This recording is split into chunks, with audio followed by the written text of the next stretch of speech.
Hey, what's going on, people? It's that dude named Dave. Bear with me for a second as I get my camera working here. We about to get it going. And I'm back. What's going on, people? It's that dude named Dave, and I am back with TDND Live. I'm sorry for a little delay. StreamYard's acting a little buggy. Got a little miscellaneous issues here, but before we get started, I'm already struggle streaming. You already see it off the rip, so I can't even deny it or lie it. But before we get going here, press a 1 if you can hear me. Press 2 if you can't. Let go. How's everybody doing? Hope y'all can hear me. We getting this started here, guys. I apologize for the delays here. Having a little bit of some audio issues here. You know what I'm saying? I'm already here. I'm ready to go. But for some reason, StreamYard wants to disconnect my devices and things of that nature. So let's get it going here. I'm gonna let y'all, let's see. Okay, I see a few ones here so y'all can hear me. John Henry is being kind of silly with the 3, but it's all good though. Let me see who's in the building, guys. Let's get it going here. I apologize for the lateness here. Oh boy, that's what happens when you're on vacation, y'all. Seem like, you know, you in your own little world and things don't want to work right. All right, let's get it going here, guys. Let's see here. How y'all doing today in the building here? What's going on, Terrence? He's in the building. What's popping? Sheila. And that dude, Chucky. What's popping off, Chucky? I see ya. D Samuel's in the building. What's popping, D? What's popping? Let's see here. Who else is in the building? We got Jurgen in the house here. What's popping, Jurgen? I see you. I see you. Yes, sir. Yes, indeedy. Hey, Day Dot's here, yo. What's going on? Day Dat. I keep getting that wrong here. Day Dat. Yes, yes, yes. What else we got here? We got Javon in the building. What's popping, Javon? How you doing, bro? How's it going, man? Yes, yes, indeedy here. Let's see here. What you saying here, Sheila? Says Buffalo got 6 feet of snow. What are the Buffalo Bills waiting for to cancel the game unless they plan on playing top of the snow? Sheila, they moved the game to Detroit. That's what's going on. I heard about that snow, so the game's already been moved from Buffalo to Detroit. So they ain't playing in Buffalo. So yeah, they're not gonna cancel it. NFL ain't gonna miss out on this money, y'all. They're not gonna miss on this money. So yes, indeed here. Hold on here. Let me see what else I got going on here. Give me a second, guys. We about to get it going. We about to get it popping here. I'm glad y'all here. Let's see here. I don't want that here. Yeah, I do want that one here. Got a lot of stuff going on here today, guys. We're gonna get into it. I don't want to long stroke y'all too much and everything, but you know, I got a little time today. You know, so this could be a short stream, this could be a long live stream, but we'll see how this pops off here, y'all. Let me do this here. Let's do this.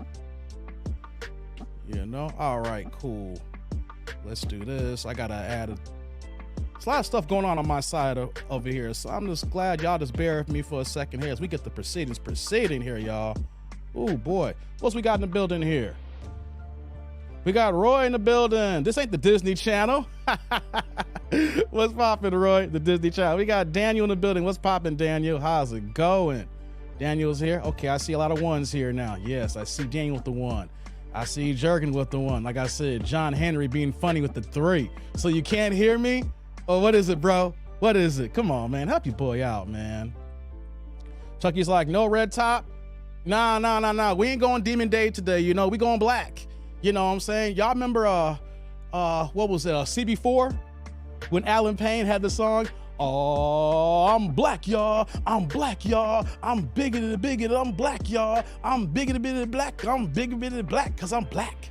Cuz I'm black and I'm back cuz I'm black, y'all. I'm black and I'm black." Hey man, that's what we doing here. We all black. Oh, snap. Hey, Sheila got the 1. That's what's up. Javon got the 1. Michael Richards got the 1. I see y'all. D Samuel got the 1. That's what's popping here. Y'all can hear me. That's what I'm hearing here. All right. Day Dat with the 1 here. John is like, it's all love, bro. I get it, man. You know, I can take jokes, man. It's all good, man. I love y'all being here, man. It's always all love, man. Javon's like, what's up, Super Dave? What's going on with you, man? Yeah. Terrence like, Dave put up fresh from New Jack City meeting. Hey, you know what's going on. Can nobody got to answer $1 million a week business? Reduce the rubble. Nino! Hey, don't let me start reciting some New Jack City, y'all. I didn't realize I had the New Jack City turtleneck on. How could I forget? Like the episode of Martin. Remember Martin had the toy dog when he couldn't find his portable CD player? Down, boy, down. Yes, y'all. We gonna get into it. Yo, we got some fun today, y'all. What's going on, Black Merlin? How you doing, man? Yes. Let's scroll down here. Let's see what else in the building. Sky Blue's in the building. What's poppin'? Do Better's in the house. What's poppin'? Do Better. Yes, indeedy here. That's right. Thank you. Get the likes up. If you guys walk into the building, you guys walked in, you clicked on the link. We're gonna get into the thumbnail in a second. You know what I'm saying? The woman is crazy. You know what I'm saying? Like, you know, she was married a few times. She's got some kids, but what did her exes do to her? How about this? Not about what her exes had done to her. I'm kind of wondering what she would do to y'all if y'all get with her. Oh my God. Yes, man. Come on now. Let's see here. Let's see what's in the building, man. Let's build it up here. I hear you, Sky Blue. Y'all can hear me. All right. MOP's in the building. Yo, what's up, man? He says, hey, Dave, looking fresh. Your haters step your games up, inspiring. And I gotta keep it clean. I'm gonna talk about that in a second. I gotta keep it clean. You know what I mean? Gotta keep it clean. Yeah, let's see here. Taste the truth. What's popping, man? What's going on? Jew's in the building. What's popping, Jew? Yeah, yes, indeedy. Yeah, well, hold on here. Let me do this here. I gotta do some things here. Let's do this here. Let's change the music up here since we're in the building now. Yeah, let's change the music. I want to play music for a second here, guys. I want y'all to know right now. You know I've been detoxing. Remember I was sick, missed all that time from YouTube from you guys, and been building back up, and I ain't been drinking. Well, you want to know something? Not today. Hey, I'm in a good mood today, y'all. I should have had this earlier in the week when I had the Demon Dave red turtleneck on. You know what I mean? But no. We got, you know, we rocking.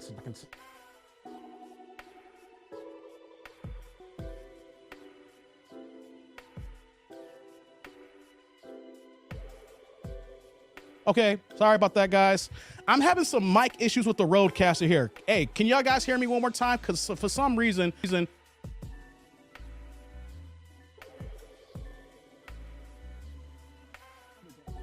hold on 1 second. Let me check my settings here for a second. Give me 1 second, guys.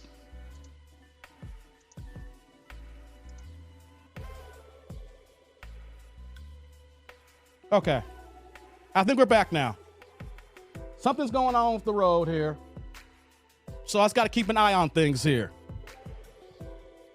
So sorry about that, fellas. I don't know what's going on. I'm glad I got time today. I hope I have to start a new stream. We'll see what happens here.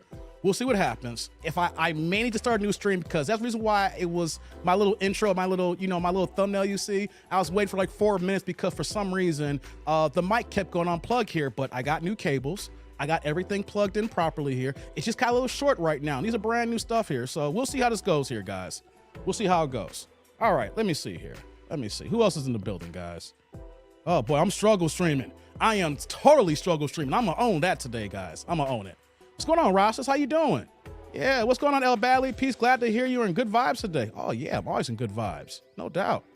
Chucky's like, we got Black Dave. He like, whoa. Get to the chopper. Oh, we don't worry, guys. I got y'all. Y'all want some impersonations. Y'all want reaction videos. Y'all want the jokes. Don't worry. I got y'all. We're going to get to it, y'all. Let's get to it. Let's get the proceedings proceeding here. What's popping, Carl? How's it doing? Man, how's it going? Yes, indeedy. See, that's what's messed up here. Like, my audio got me a little off kill for a second. So give me 1 second, guys. Let's double check here. All right. All righty. Hold on. What are you saying here, Javon? Off topic. I watched the In Living Color skit, Men on Films, when Damon got hit, knocked out, and woke up straight. That ish was hilarious. Oh, I remember that one. That was classic. He was straight. And then when he got back, he got turned back into gay. He's like, oh, you're back. Oh. Yeah, that was a good one. That was a good one, man. That was a good one here. Yeah. The jokes, no doubt. Let me see here. Let me get to my house cleaning, guys. Let's get to it now. I think I'm good now. Let's see here. As you guys know, as I was saying here, I'm not detoxing today. It's a brand new bottle of the Mo. We're gonna have some fun today, y'all. We got a brand new bottle. You said, I'm not using the same bottle. Thinking Dave just using the same damn bottle. Just false flag on the Moet. Nah. I go ahead and I get my Moet going. I can afford it. Don't worry. You know what I'm saying? But, it's Friday. you know, we're gonna get into the proceeding. Okay, guys, just deal with my little intro, my little monologue. I was off for a few days, and we're gonna get to it, y'all. That's some good stuff, y'all. Ooh, if y'all ain't had this Rosé Moet, boy, I tell you, that's the good stuff. Ooh, you know, just hits the palate, you know. Like, what did Will Ferrell say in Old School? It just, when it hits your tongue, when it just hits your tongue. Okay, Terrence like, Dave got the expensive ish. Hey, man, you know what though, guys? Know why I gotta have expensive ish? It doesn't matter if I'm drinking Moet. I'm not even a big alcohol drinker anymore. But when I do drink, it has to be top shelf. It has to be the top of the barrel, not the bottom of the barrel. In my 20s, I drank so much cheap liquor. I was in the clubs at nights, drinking nothing but Long Islands. You know what I'm saying? With the cheap vodkas, the cheap tequilas, and all that stuff, you know? And after so many years of drinking the way I was drinking, that cheap alcohol made me sick. I can't drink cheap alcohol no more. Every time I want to do and touch that stuff, boy, your boy gets a headache. It hits the stomach. It's like, no good. So for me, it's like, it's either got to be top of the top or nothing at all. So that's why there's times I don't even drink. You know, if I do drink, it's going to be this here, you know? So yeah, I'm just having a little bit of fun today, you know? Jimmy's like, yeah, he thinking. Dave got Mo. Yeah, Taylor Port. Only thing Dave is missing is the smoking jacket. Yeah, I need a smoking jacket. Yeah, you're right about that, Mark. I do need a smoking jacket because after I get done here, I'm gonna go ahead and light the cigar up. You know, I got a Cuban that's ready to go, you know, because it's one of those days where you can't do nothing. And when I say you can't do nothing, Sheila knows because she's out here in my neck of the woods. It started snowing again. We in Chicago. And it is snowing. It's not sticking yet, but damn it, it's cold. Damn it, the wind is blowing. And damn it, you see the flakes. And so you know that happens when I see that? I'm like, I don't want to take my black ass anywhere. So yes. So I'm in the crib chilling. I got my Moet. I do need a smoking jacket, you know, so we go ahead and light this cigar up and get it going, man. You're right about that, man. Yeah. MLP's like, should we call Top Shelf Dave? Top Shelf Dave. I like it. Hey, so real talk, guys. Let's just do a quick recap before we get into it. Like I said, likes up. I need the likes. I need the YouTube algorithm. You're not gonna see me beg for supers and beg for cash apps. I do appreciate it. I do appreciate the love, right? But the biggest thing that we need is the likes. If y'all here and you clicked on the thumbnail, support your boy. Click on it and help us out here. You know what I mean? Mark's like, look at Dave acting smooth like Billy D. Williams. Hey, if I was Billy D. Williams, I'll have me some Colt 45. Who remember the Colt 45 commercials? Hey, the music in the background be something like you would hear Billy D rock to some Colt 45. Hey, man, shout out to Billy D. Hey, Billy D still getting it. Billy D is still getting it, man. He's still looking good after all these years, man. Shout out to him. Pause. Terrence like, Dave making too much money now. Nah, Terrence. Here's the thing, Terrence. I've always had a good job. So it's all good here, you know what I'm saying? So, but the YouTube does help a little bit. I ain't gonna front, you know, and you guys can get this YouTube money too. You know what I'm saying? Hey, we all can eat. We all can get it. You know what I mean? So yeah. Let me see. What else y'all saying here? Y'all killing me here. Jew's like, so I don't feel so bad about my weed and Xanax. I'm sophisticated myself, Dave. Hey, man, if you about that green life, hey, all power to you. Hey, if the green life out here in my neck of the woods, they are building dispensaries left and right. Likes up. Don't worry about the thumbnail. We're going to get to it in a second. I know y'all here for the reactions. Check this out. There's like a dispensary. Let me see here. There's 1. There's 2. There is 3. Then there's that one. There's 4. And then that one, there's 5. There is 5 dispensaries within the 6-mile radius of me now. Oh yeah, out here in the Chicagoland suburbs, they went from keep that wacky tobacco away from us, we don't want nothing to do with this here, to all of a sudden, they popping up left and right. And then in my old town, I grew up in a town called Bolingbrook, right? And there was a Chinese restaurant called Golden Chopsticks. Oh man, they used to have some of the fire Chinese food. They've been open since 1986. They had their last day on the 15th. And guess what's going on? They're gonna build it, they're gonna have a dispensary right there. So, hey, man, it's gonna be dispensaries left and right here. So you bought that green life, man. I ain't mad at you. Do what you gotta do, man. Do what you gotta do. You're not gonna hear me question that one, y'all. Now, do I do the green life? Well, here's the thing here. There could be people watching me, so I can't really confirm nor deny what that is, but y'all should know that I gotta be vague to a certain degree because I can't mess up my day job. Yes, indeedy here. Roy's like, I got a Cuban and she's hot. I don't think we're talking about the same type of Cuban. Hey, you know what, Roy? Hey, both Cubans, it's all good. I rock with you, Roy. That's what I'm talking about, man, no doubt. Let's see, what else we got here? Chucky's like, because I got high, I had to watch Black Dave. Y'all killing me today. I call it happy tobacco. Yes, indeed. I hear that. I hear that. Let's see here. So, whoops, give me 1 second, guys. Man, I'm just having some buggy issues, guys. I apologize for that, man. I'm just having some issues here. So, like you guys, I kind of mentioned this earlier in the week. I'm on vacation now. My day job, I'm on break. I'm basically done for the rest of the year. Like I think in December, I have to work a total of like 4 days in December altogether. I should have took those days off, but you know, I just got to show my face every now and then. But I'm technically off for the rest of the year right now. So I didn't come online on Wednesday because, you know, I had to be in the office, take care of a few things. True story. Let me give you a little story time. So I go in the office on Wednesday, I'm sorry. Today's Friday. And we at our job, we have Thanksgiving. You know, they have a day shift where that, you know, people who work in the office get the Thanksgiving dinner and people who work the night shift. Now, I had to be extremely careful when it comes to eating Thanksgiving food from other people. Because this time a couple of years ago, before the pandemic happened, we had Thanksgiving and I ate this green bean casserole, but they made the casserole with some sort of nuts in it, walnuts, whatever the case may be. Hey guys, after 3 bites, I start looking like Martin when he fought Tommy Hitman Hearns. Oh, my face was blowing up that day. Oh, it was ridiculous. So I had to make sure that the food was cooked properly. You know, like I wasn't allergic to anything, but we had a good time at work. You know, we had Thanksgiving there. There was nothing I was allergic to. I was able to get my eat on. I came home and I was like, you know what though, I can't live stream. It's been a long day. So yesterday was actually my first full day. My vacation started, but my daughter's sick. So I'm like, okay, guys, y'all gonna have to wait a second. You know, the little one comes first, you know, but she's doing better today. We have to keep her home from school. You know, little 5-year-old missing kindergarten, you know, she's sweet as hell, you know, but, you know, have to be on daddy duty for a second. So that's why y'all didn't see me yesterday. And so now I'm back here today. You know, she was like, I feel you, Dave, allergic to shellfish. Oh, I hate that, man. Sympathy has no skin color, says Jurgen. Carl's like, I just got a new motorcycle. I was smoking with my boys. I'll be damn where the keys are. God dizzle, Carl. Javon's like, we have more dispensaries than liquor stores here, but they keep getting shut down. Oh, for real, Javon?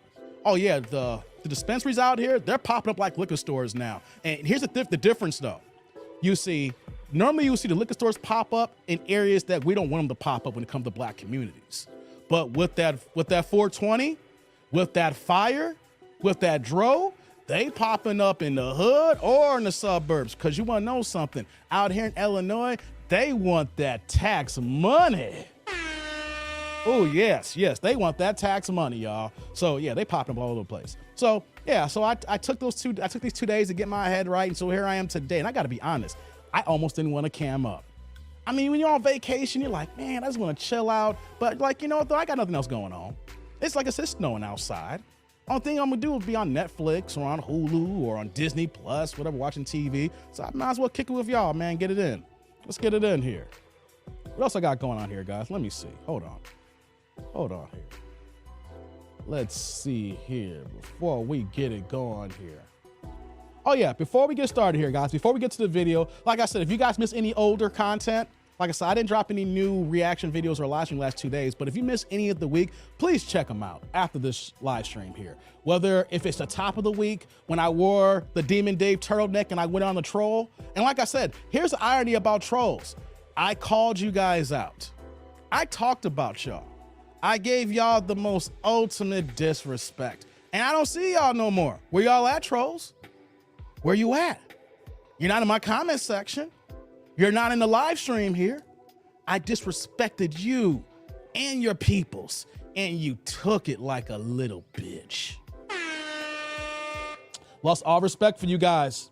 I didn't have no respect for you already, but I totally don't got no respect now. And if you guys notice, I have the link pinned up for the live stream today. So after we're done here, if you guys want to cam up and get it in, we can get it in and talk, we can talk about anything after the fact here. But that link's also for the trolls too, because I've been dogging y'all out all week and y'all still ain't defended yourselves. Y'all still ain't got no honor for yourself. Y'all still ain't got no self-respect for yourselves here. So you know what, then that's all right then. Y'all's gonna lurk in the shadows. Y'all just gonna wait till y'all show y'all head again. And when you show your head again, I'm still gonna be here and I'm gonna give you this work. That's right here. Sky Boo's like, they're hiding, Dave. Yes, they are. Hold on, let me put you on the screen here, Sky Boo. They are hiding. Here's what I don't understand about trolls here, right? You feel so empowered to type on your keyboard to see your comments. But if you was really about that life, I think you want to cam up and want to speak to me face to face, because you can't type or express how you really feel. If you're really hating on the kid, if you're really hating on the God, you would cam up. You would show your face. You would say what's really on your mind. You would tell me that you think I'm a loser. You would tell me you think I'm a fake. You would tell me that I'm capped. You don't want to do that. You just want to type on your keyboard. A la Bud Crawford. That's right, Terrence. Hey, man. Hey, why did Bud do it again? Why did Bud do it again? And you know what though? Bud doesn't realize that he is digging a deeper grave. His legacy is at stake. His legacy is at stake and he don't realize it. And here's what I want to say here before I get to a few minutes of Bud talk, and I'm gonna move on here. I'm not jealous of Bud Crawford. I am upset the way him and his entourage treated me last year.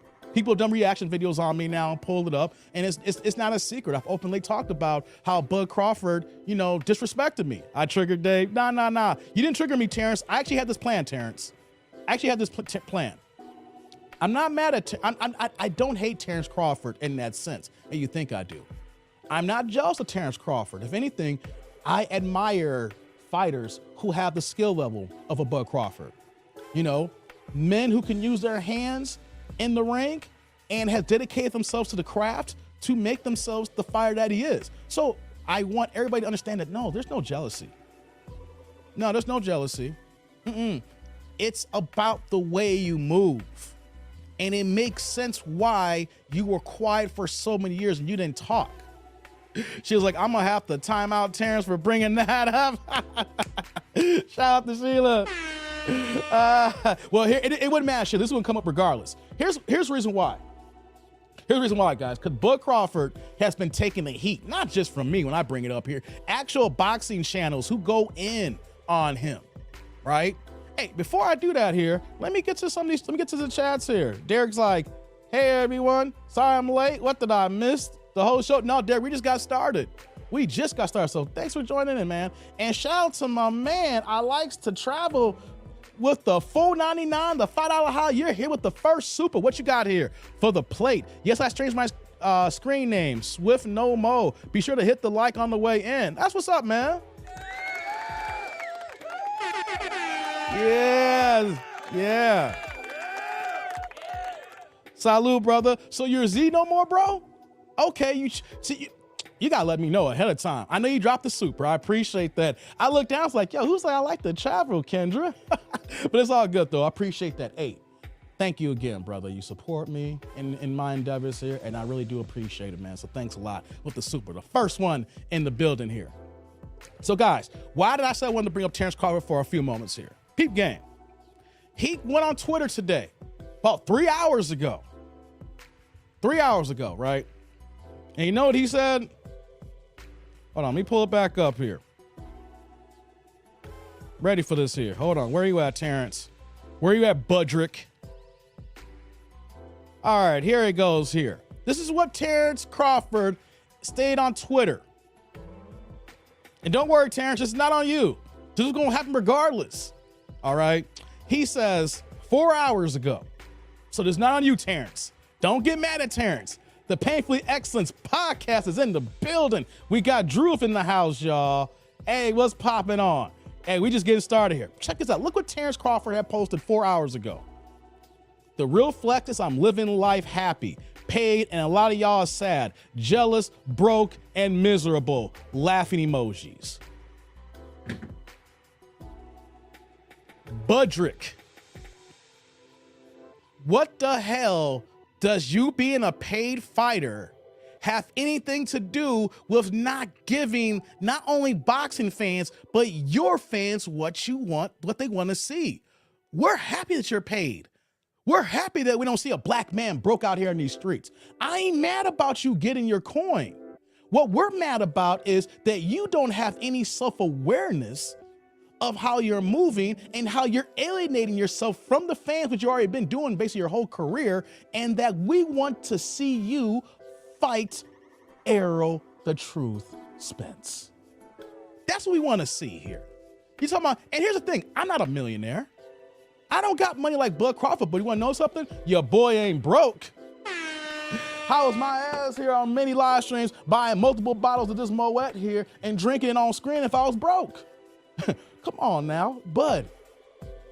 Yes, you are a millionaire. Yes, you are a fighter. But people ain't hating on you because you got money. People are mad because you ain't stepped up to the plate and be the man that you're supposed to be. Ain't no one asked to see no David Avocado fight. Here's the thing that, guys, y'all know if you heard now, we don't know if the fight's gonna happen or not, but we got a Ryan Garcia, Tank Davis sighting. Basically, they both said they agreed to terms. They're both gonna take internal fights. Tank's gonna be January 7th, and then if there's no issues, they're gonna meet probably in April or May, right?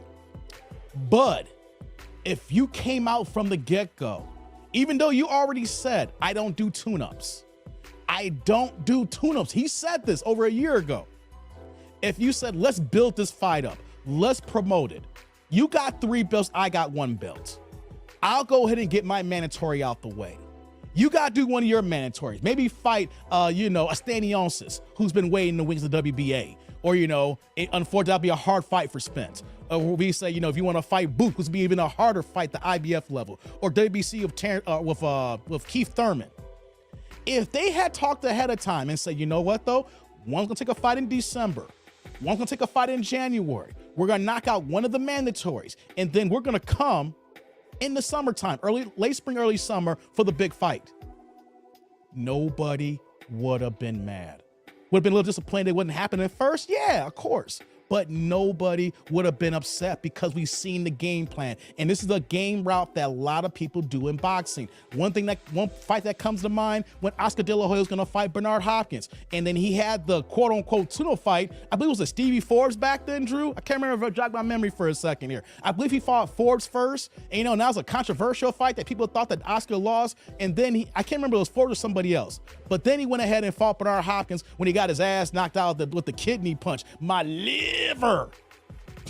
But I just give you that one example, but that happens in boxing all the time. So if the Tank Davis and Ryan Garcia fight happens, we're not mad because the fact that they're saying, hey, we're going to do this and then get to this fight. Everybody's like, yo, we got a plan. There's a pathway to a fight that people want to see. But nah, Budrick want to talk down on the fans. He want to say, we're all broke. We're all sad. We're all miserable. Wrong. No, we're not sad and we're not broke. We just want to see you be the fighter you're supposed to be. Let me see here. Mark's like, Dave, we know Vacation Dave is streaming with no pants on like those Sports Center commercials. No, not pants. I got shorts on, bro. I got shorts on. Let's see here. He said, he sounds like a straight bitch. Oh, damn. Drew going in already. Hey, Drew starting off the show here. I see you, Drew. Drew going in. Hold on, what you saying here? I said, Blue got that nig 10 million and he is shitting off his supporters. No one can say but at this point. Exactly, Painfully X's podcast, Drew. Hey, Drew, real fast here. Reason why I was going in, and I wasn't going in on Blue. I wanted you, me and you have an understanding, right? You know I'm passionate about this and you're passionate about it. You got people in the game, with skin in the game, and I understand the game, right? I wasn't going in on Blue earlier. Weeks ago. My issue was I saw this happening, Drew. My issue was I saw this happening because Bud don't give a damn about nobody but himself. I knew that he was not going to promote the fight. I knew that he was not going to show no support to anybody else outside of his camp here. And on top of that too, what I knew was going to happen, you know what I also was going to see? That Black Prime have put themselves in a bad position where they put up money that was not going to be an ROI, a return on investment. That's why I was going in, because I saw the writing on the wall here. I knew what was going to happen. Anybody sewing new gets into boxing, Drew, and we've seen it throughout the years. Anytime we see a new outfit that want to put their hat in the arena, unless you got a minimum of $250 million, you ain't going to make it in the boxing game. So I knew that Blue was going to need all the support he needed for this to happen. But how's he going to get support when Bud has alienated not only boxing fans, but his own fans? So I didn't want to crap on Blue.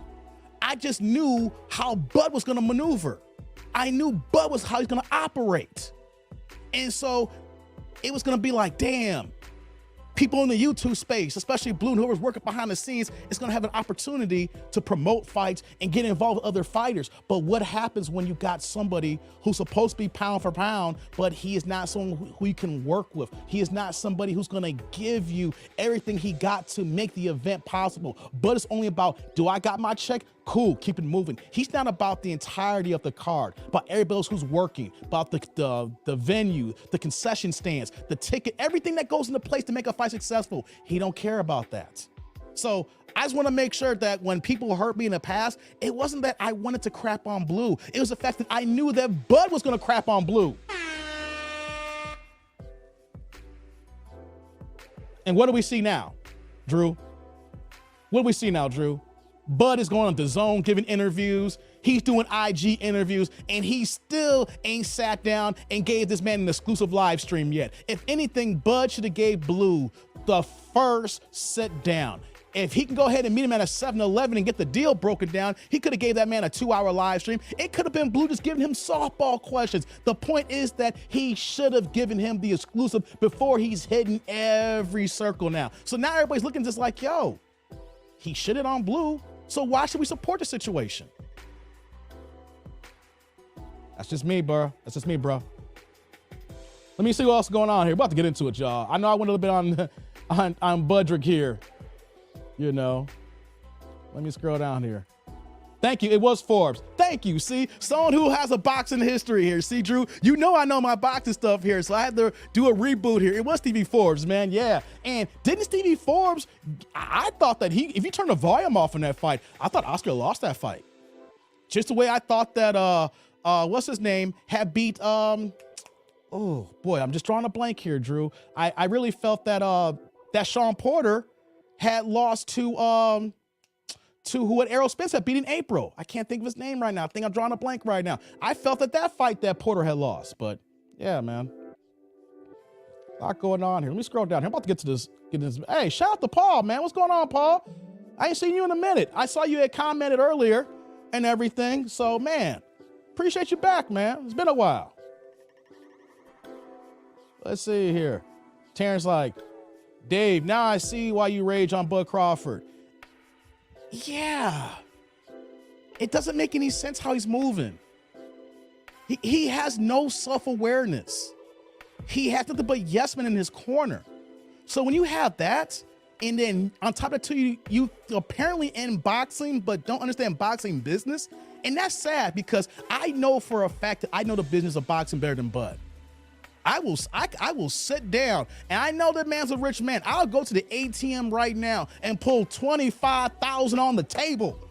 I ain't rich, but I ain't poor either. I can go to I'll pull 25. Matter of fact, the ATM might not let me pull 25 out. We'll just go to the bank and pull the 25 out. I'll put it on the table. And I said, okay, Budrick, let's do this boxing business game. Let's see if you know more than me. I know that I'm not losing that money. I know that for a fact, yo. Let's see what you're saying here, Drew. That's why that's what I get for trying to keep the faith in Bud. He has until spring of 2023 to make the Spence fight. If not, Bud is done. Yeah, Drew. You know what, Drew? I give you so much credit, bro. If anybody knows, I fuck with Drew. Drew's a real dude. Everybody in the LDBC community, real cats. I rock with Drew here. And you know what? Know something, Drew? there was the one live stream, I could see it on your face how you were rocking with Blue and you were trying to give Bud a chance here, and you was like, damn, I'm stuck between a rock and a hard place. How am I supposed to support Blue with Bud, but we know that Bud's a bitch? And I saw Drew, and I don't thought there was a part of me, I was like, if I was just a regular, commenter, if I wasn't a YouTuber, I would have gone in my comment section, and I had to fall back a few times, Drew. I gotta be honest, because I know your allegiance. I know how you're rocking. I know your loyalty, bro. I know how you get down. So there was a part of me that says that, those times I didn't say nothing because I knew this was hitting you to a certain degree because you got family in the mix here to a degree, But you're saying you give him to Spring? I said I'm already done with him. I'm already done with him, bro. You know what I'm saying? Let's get the likes up. You got more patience than me. Hey, what's going on, Just Mo? How you doing? Just Mo is in the building. Let's see here. Who else we got here? Javon's like, Dave about to get me for that one. Hey, shout out to Paul for joining the members. He joined them dudes. Shout out to Paul.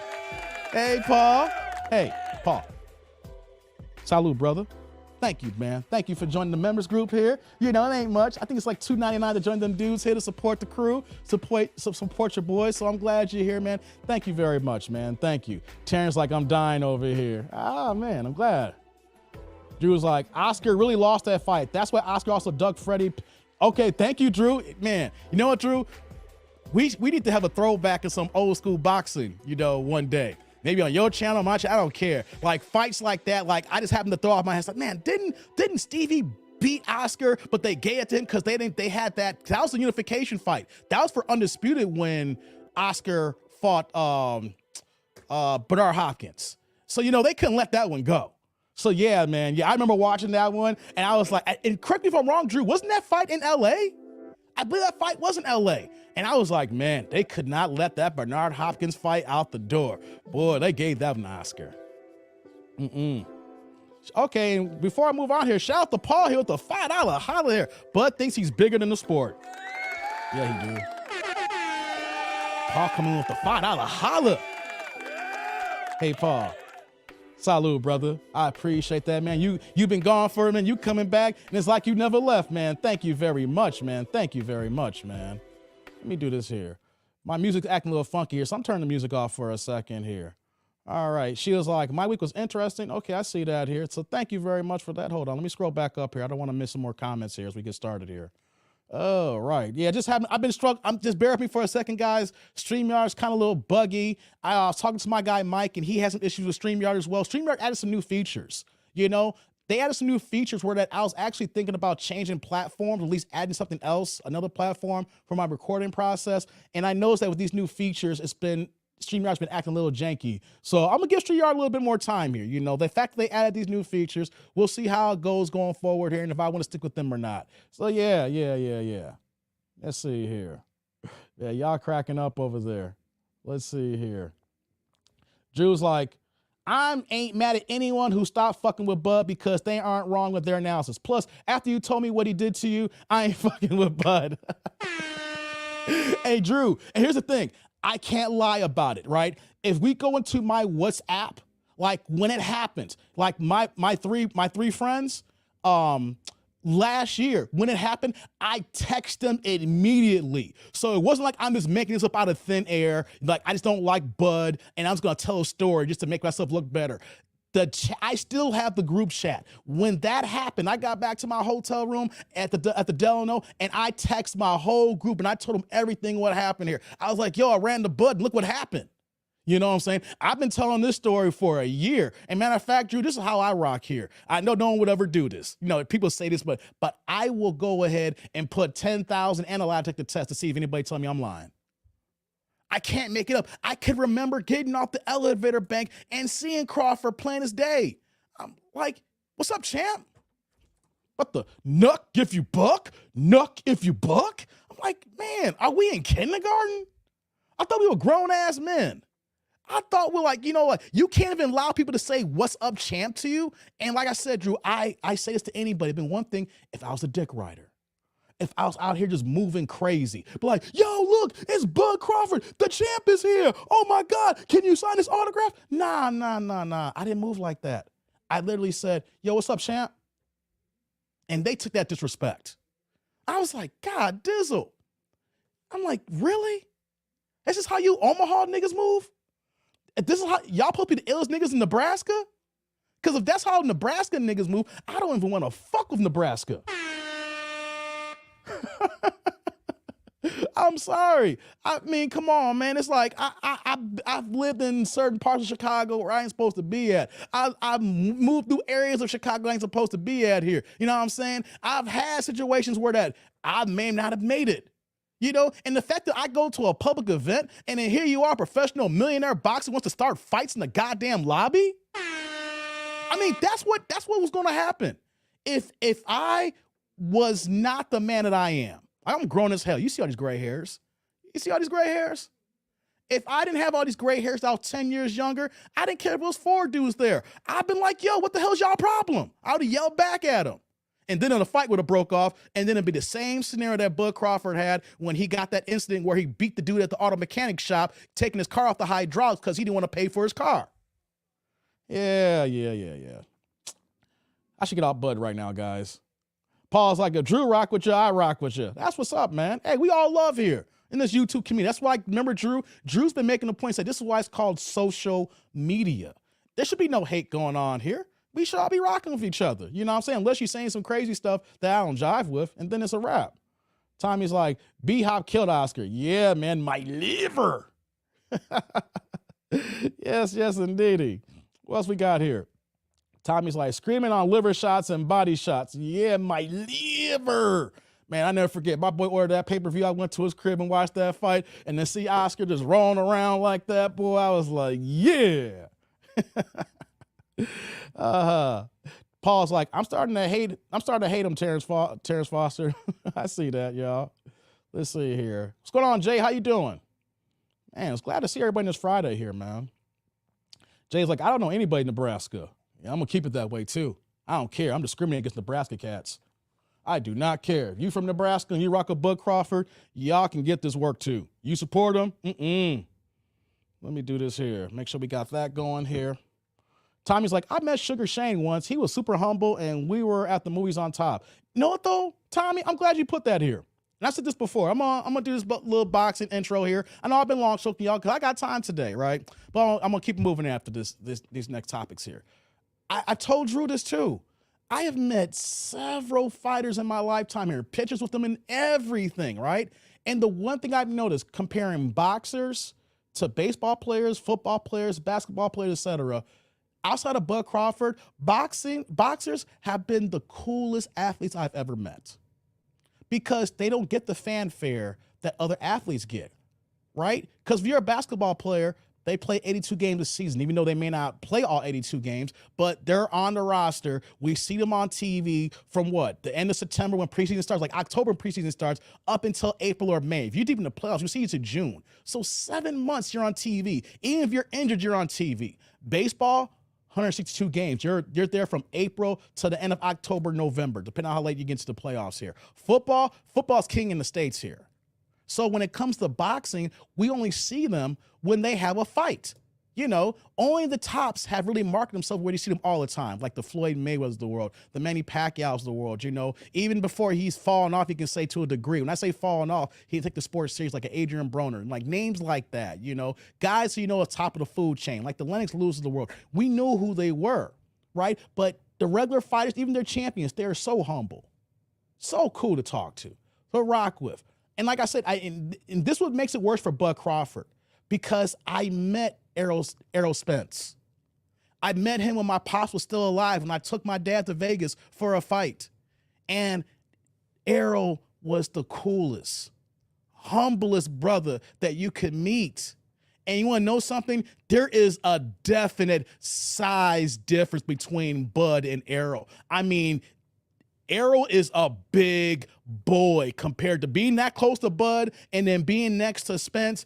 It is night and day. If they ever get in the ring, you will see that here. But I tell everybody this here. I got pictures to show it.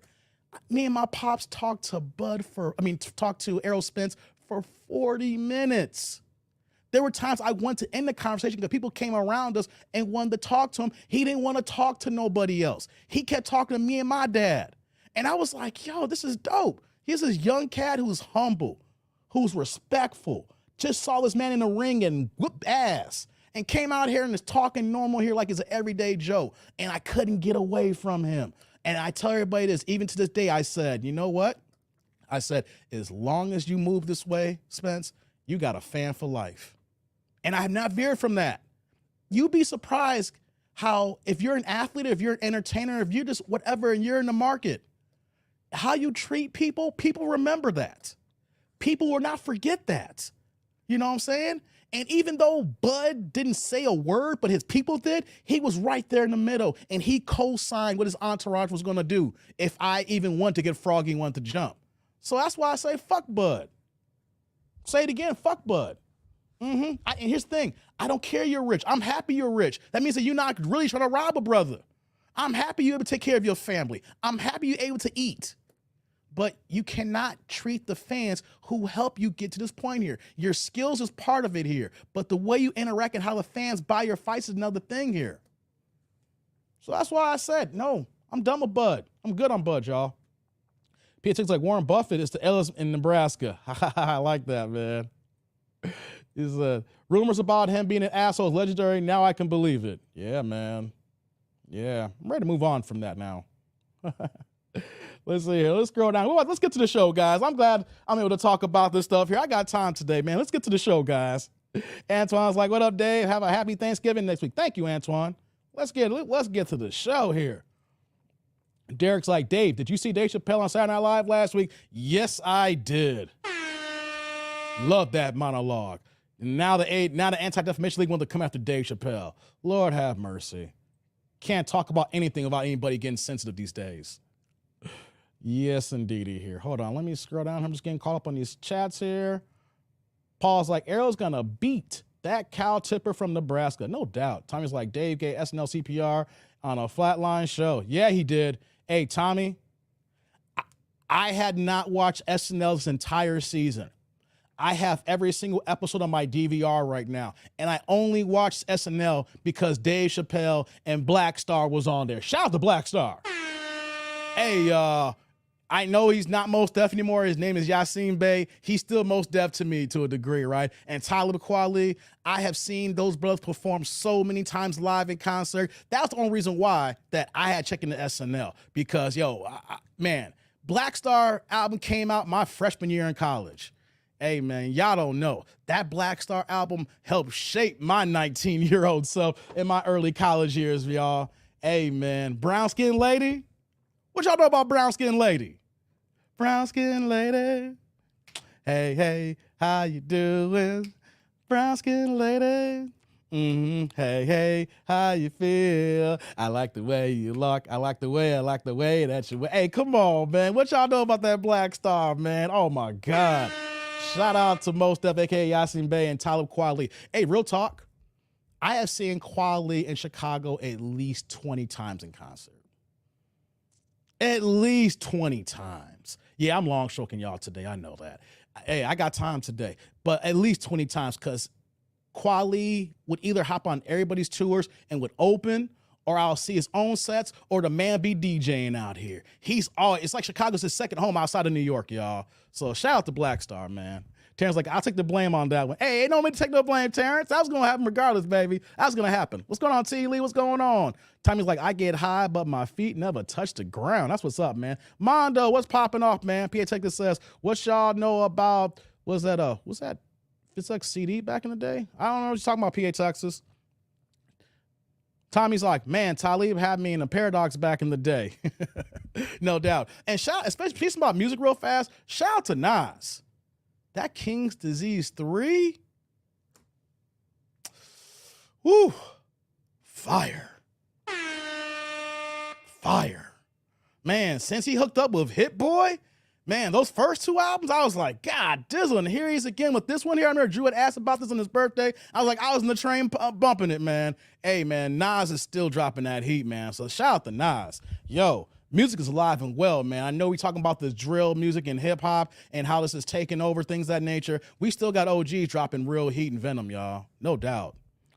This live about to be legendary, says Terrence. Hey, Dave, remember when I told you Mike was going to beat your... Yeah, hey, Mondo. I know you said that, Mondo. Mondo, we got time. Mondo, I know that. But Mondo, do you guys not hear what I like? People want to come to me, say, yo, Dave, did you get my message? I am off the narcotics. I am off the drugs of being a diehard Bears fan. I love football. I love football. But you know what, though? I'm not sitting at the front of the TV like crying because the Bears had dropped the pass. Or I'm like, man, I'm at halftime like, yo, man, this is some garbage, man. I'm like, no, I can watch a fight. I can watch, a game now, and it's going to be like, oh, okay, Bears lost. Keep it moving. Let me go ahead and let me pour my drink. So, yeah, man. Shout out to y'all Lions. Y'all got it. You know something, Mondo? 5 years ago, me and you have been arguing. Mondo, 5 years ago, me and you would be arguing. Today, it's like, congratulations, because you know what, though? Both teams suck. Both teams suck. So, yeah, shout out there. Shout out to everybody here on that. It's all good, though, Mondo. I know, man. I know how cats get in Detroit. I know how y'all Lions fans be. It's all good, though. It's all good. It's all good. Oh, man. Antoine, what are you saying here? 21 Savage is catching a whole bunch of heat from that comment he made about Nas. Yeah, he did, man. Yeah, he did. And you know what, though? He's trying to backtrack from that, but words matter. He can say whatever he wants to say. It doesn't matter. We decipher it. He is relevant. Just because he's not relevant to you, just because that the younger generation don't rock with it, doesn't mean that he's not relevant. You know, we're in a different age in music right now where that our greats who are grown in their 40s and 50s can still put out dope music. Compared to when we were younger in the 90s and early 2000s, you couldn't be Nas's age and drop content like that. Your career is basically over. You know, so 21 Savage being a young cat, he's trying to say, I said this, but took it out of context. Nah, dude, it wasn't like in words. We heard you on Clubhouse. We know what you said here. So you know you messed up. Just take the L and be like, yeah, I messed up and keep it moving. That's the problem. People want to backtrack, want to backpedal. Nah, just take the L. Keep it moving. Mondo's like, I know, Dave. You also said that the Bears would be the Bears. Justin Fields would be scary. He's good. Yeah, I know, Mondo. I know you messing with me, Mondo. It's all good, bro. It's all good, man. You know what, though? I get it. Your squad won, and I'm the closest person that you be able to rib somebody. So I'll take those darts. I will take the Chicago Heat. I get it, bro. I get it. It's all, I ain't mad at you, man. I ain't mad. I can take it, man. Mondo's also saying, Dave, you good? You fellow Bears fans? How are you counseling? Hey, I don't care about the other Bears fans. I tell them all the time, get off the narcotics. Guys, I'm not doing fancy football. I'm not sitting in front of my TV, be like, oh my God, we got to get this play. We're going to do it. We're going to get there. What's going on, Sierra? We're going to get there. Nope. I sit there, I laugh now. I'm like, pass my drink. Bears will be bearsing. You know what I mean? It's all good, though. I'm not mad. Like, even the Bulls. I used to be a diehard Bulls fan, and it's hard not to be a diehard Bulls fan when your pop's best friend, who we grew up as childhood friend, is coach of the Bulls. You know what I'm saying? And we getting courtside seats.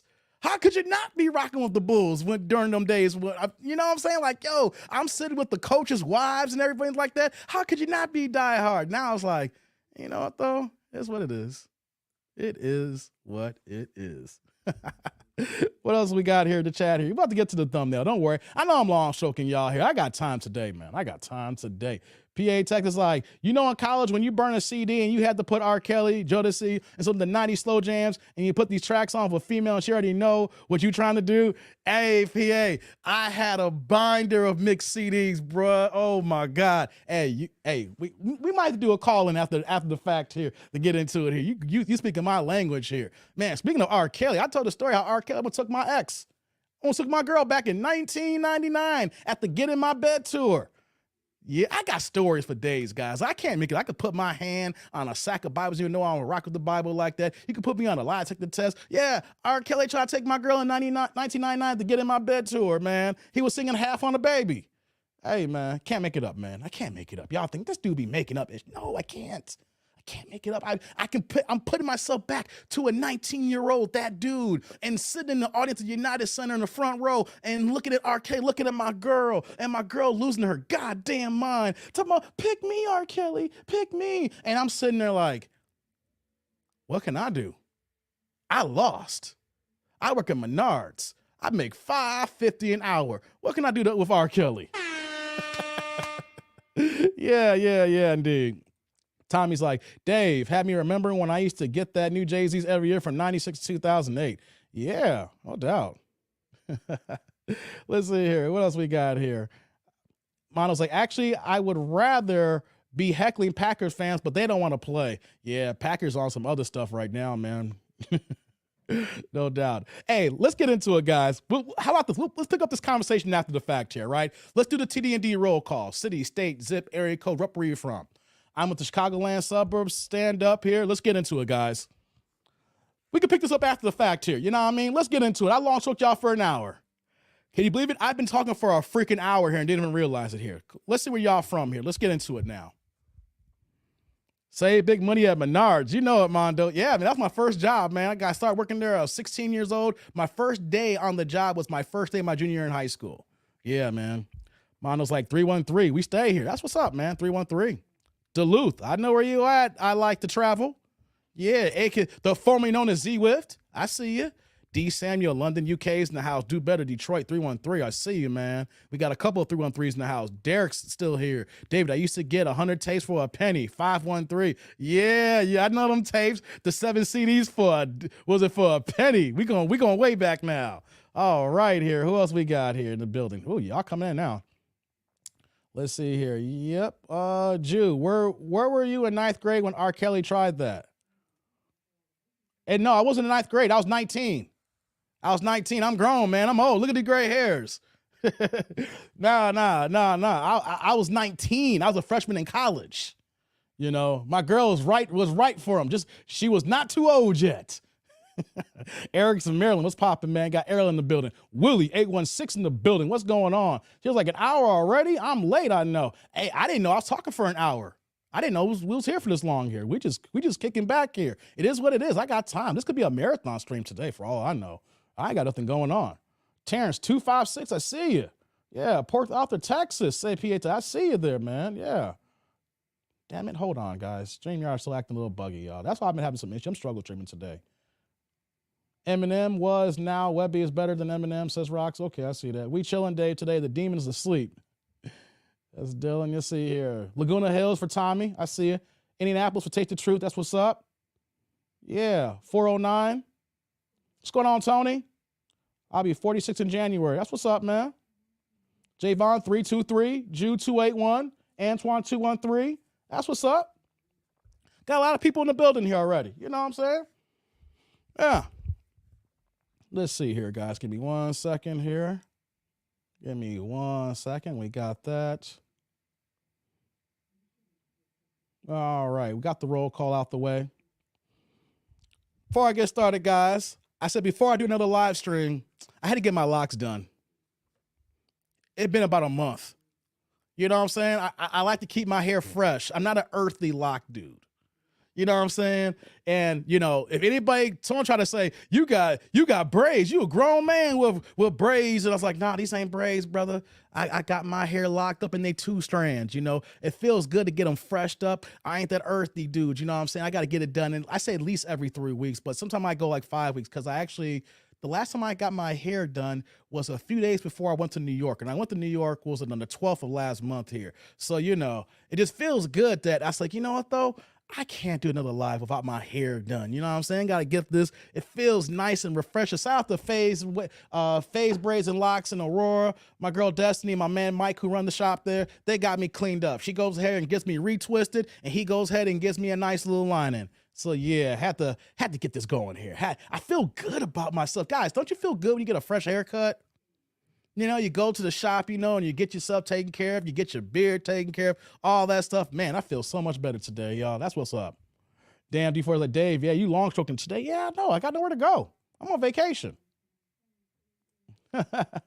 Let's see here. Y'all talking about Eminem here? Where does conversation come about Eminem? Rock's like, Eminem was the GOAT. Even the king is to pass his crown. Never said he wasn't good. His new stuff is whack. Eminem ain't no damn GOAT. He never was a GOAT. He's a cold-ass lyricist, but he ain't the GOAT. I ain't trying to, hold on here. I ain't trying to start no mess with you, Rocks, but Eminem was never the GOAT. Never. Know how this is how we can end this here right now? All right. On two different fronts here. Eminem is one of the illest lyricists of all time. The man can freestyle his ass off. The dude knows how to rhyme words better than anybody else in the game. He can make any word rhyme with that and make it make sense. But here's why I say Eminem is not the GOAT. All right? On two different factors. Put any Eminem's top songs in a club, and it's everybody getting off their ass and dancing to it. That's one factor. Because no, people ain't doing that to Eminem songs. As much as I like an Eminem beat and some tracks that go on, he's spitting, put on a track in the club and see if everybody gets up off their ass and dance to it. That's number one. Number two, what is Eminem's top songs that everybody can rhyme to and everybody can do verbatim word for word? Like if Eminem's gonna do a concert and you know how you get to that one song and the artist don't gotta sing, he's gotta put the mic out to the crowd and everybody's rapping the lyrics, everybody's singing the chorus. Eminem ain't got no joints like that. Now, from a skill perspective, one of the top in the game. No denying that. A skill perspective. I'm talking about the emotional aspect, driving the crowd, bringing the people on their feet. Because if we turn on any Eminem track right now in the club or we in the car bumping right now, I guarantee you, he ain't moving us like that, y'all. That's why he cannot be the GOAT. We can do that with Nas tracks. We can do that with Jay-Z's tracks. Hell, we can do that with Kumo D's tracks. We can do that with Rakim's tracks. We can't do that with Eminem. Just sorry. You can be in the top, you can be in the top 5, top 10, but you ain't the GOAT. Sorry. And when it comes to music, there's a thing called emotions. And he don't drive the emotions like that. He cold. Skill level, he's on point. But he ain't the best. R. Kelly like the 19-year-old? Damn, that's old for him, says Jew. Yeah, we were both 19, Jew. Yeah, it was. It was in 1999. Yeah, the Get In My Bed tour. Look it up. That was a dope tour, too. Let's see here. Carl from the 713. I see you, man. Bro, I need a cut. Looking grizzly. My damn self. I hear you, man. I'm on vacation, too, says Mondo. No doubt. Let's see here. And so, yes, I agree. Eminem does need to do verses. Here's the thing. Even if he did do a verses, he ain't going to win. Like, he's going to out-rap you to a degree, but when it comes to the crowd and singing, like, he ain't going to beat Jada. You know what I mean? Like, there's a thing about winning the battle but not winning the war. He ain't going to beat, like, we saw Jada and the Locks in the verses. They set the standard of how to do a versus. How you got bangers that everybody knows, and then also doing freestyles where you're trying to compete against each other, but also got the tracks with the hardcore beats too as well. They set the standard. Eminem just don't have that, y'all. I'm just saying, Eminem don't have that. He cold, but he don't have that. Okay, let me see here. What y'all got here? I'm just getting caught up here. D Sam's like, Eminem, no way, God. Eminem versus Snoop Dogg, Alan says. Snoop wins. When it comes to a versus, Eminem can't win. I'm sorry. Because you need the crowd involved. You need the crowd involved. And you want to know something when it comes to Snoop? Everybody knows Snoop's songs. Snoop don't got to sing his songs. If people can sing your songs, you've already won half the battle. You know what I'm saying? If people can sing your hooks, that's half the battle. If we can go back to 1993 Snoop, we know his songs. Hell, we can go back to Snoop and he was on No Limit. He better lay low with Nate Dogg. Hey, come on, man. Hey, we can go to any era in Snoop's catalog and people are going to know the lyrics. Eminem raps so fast and throws like 1,000,000 words into a chorus that you don't even know all the words to Eminem songs.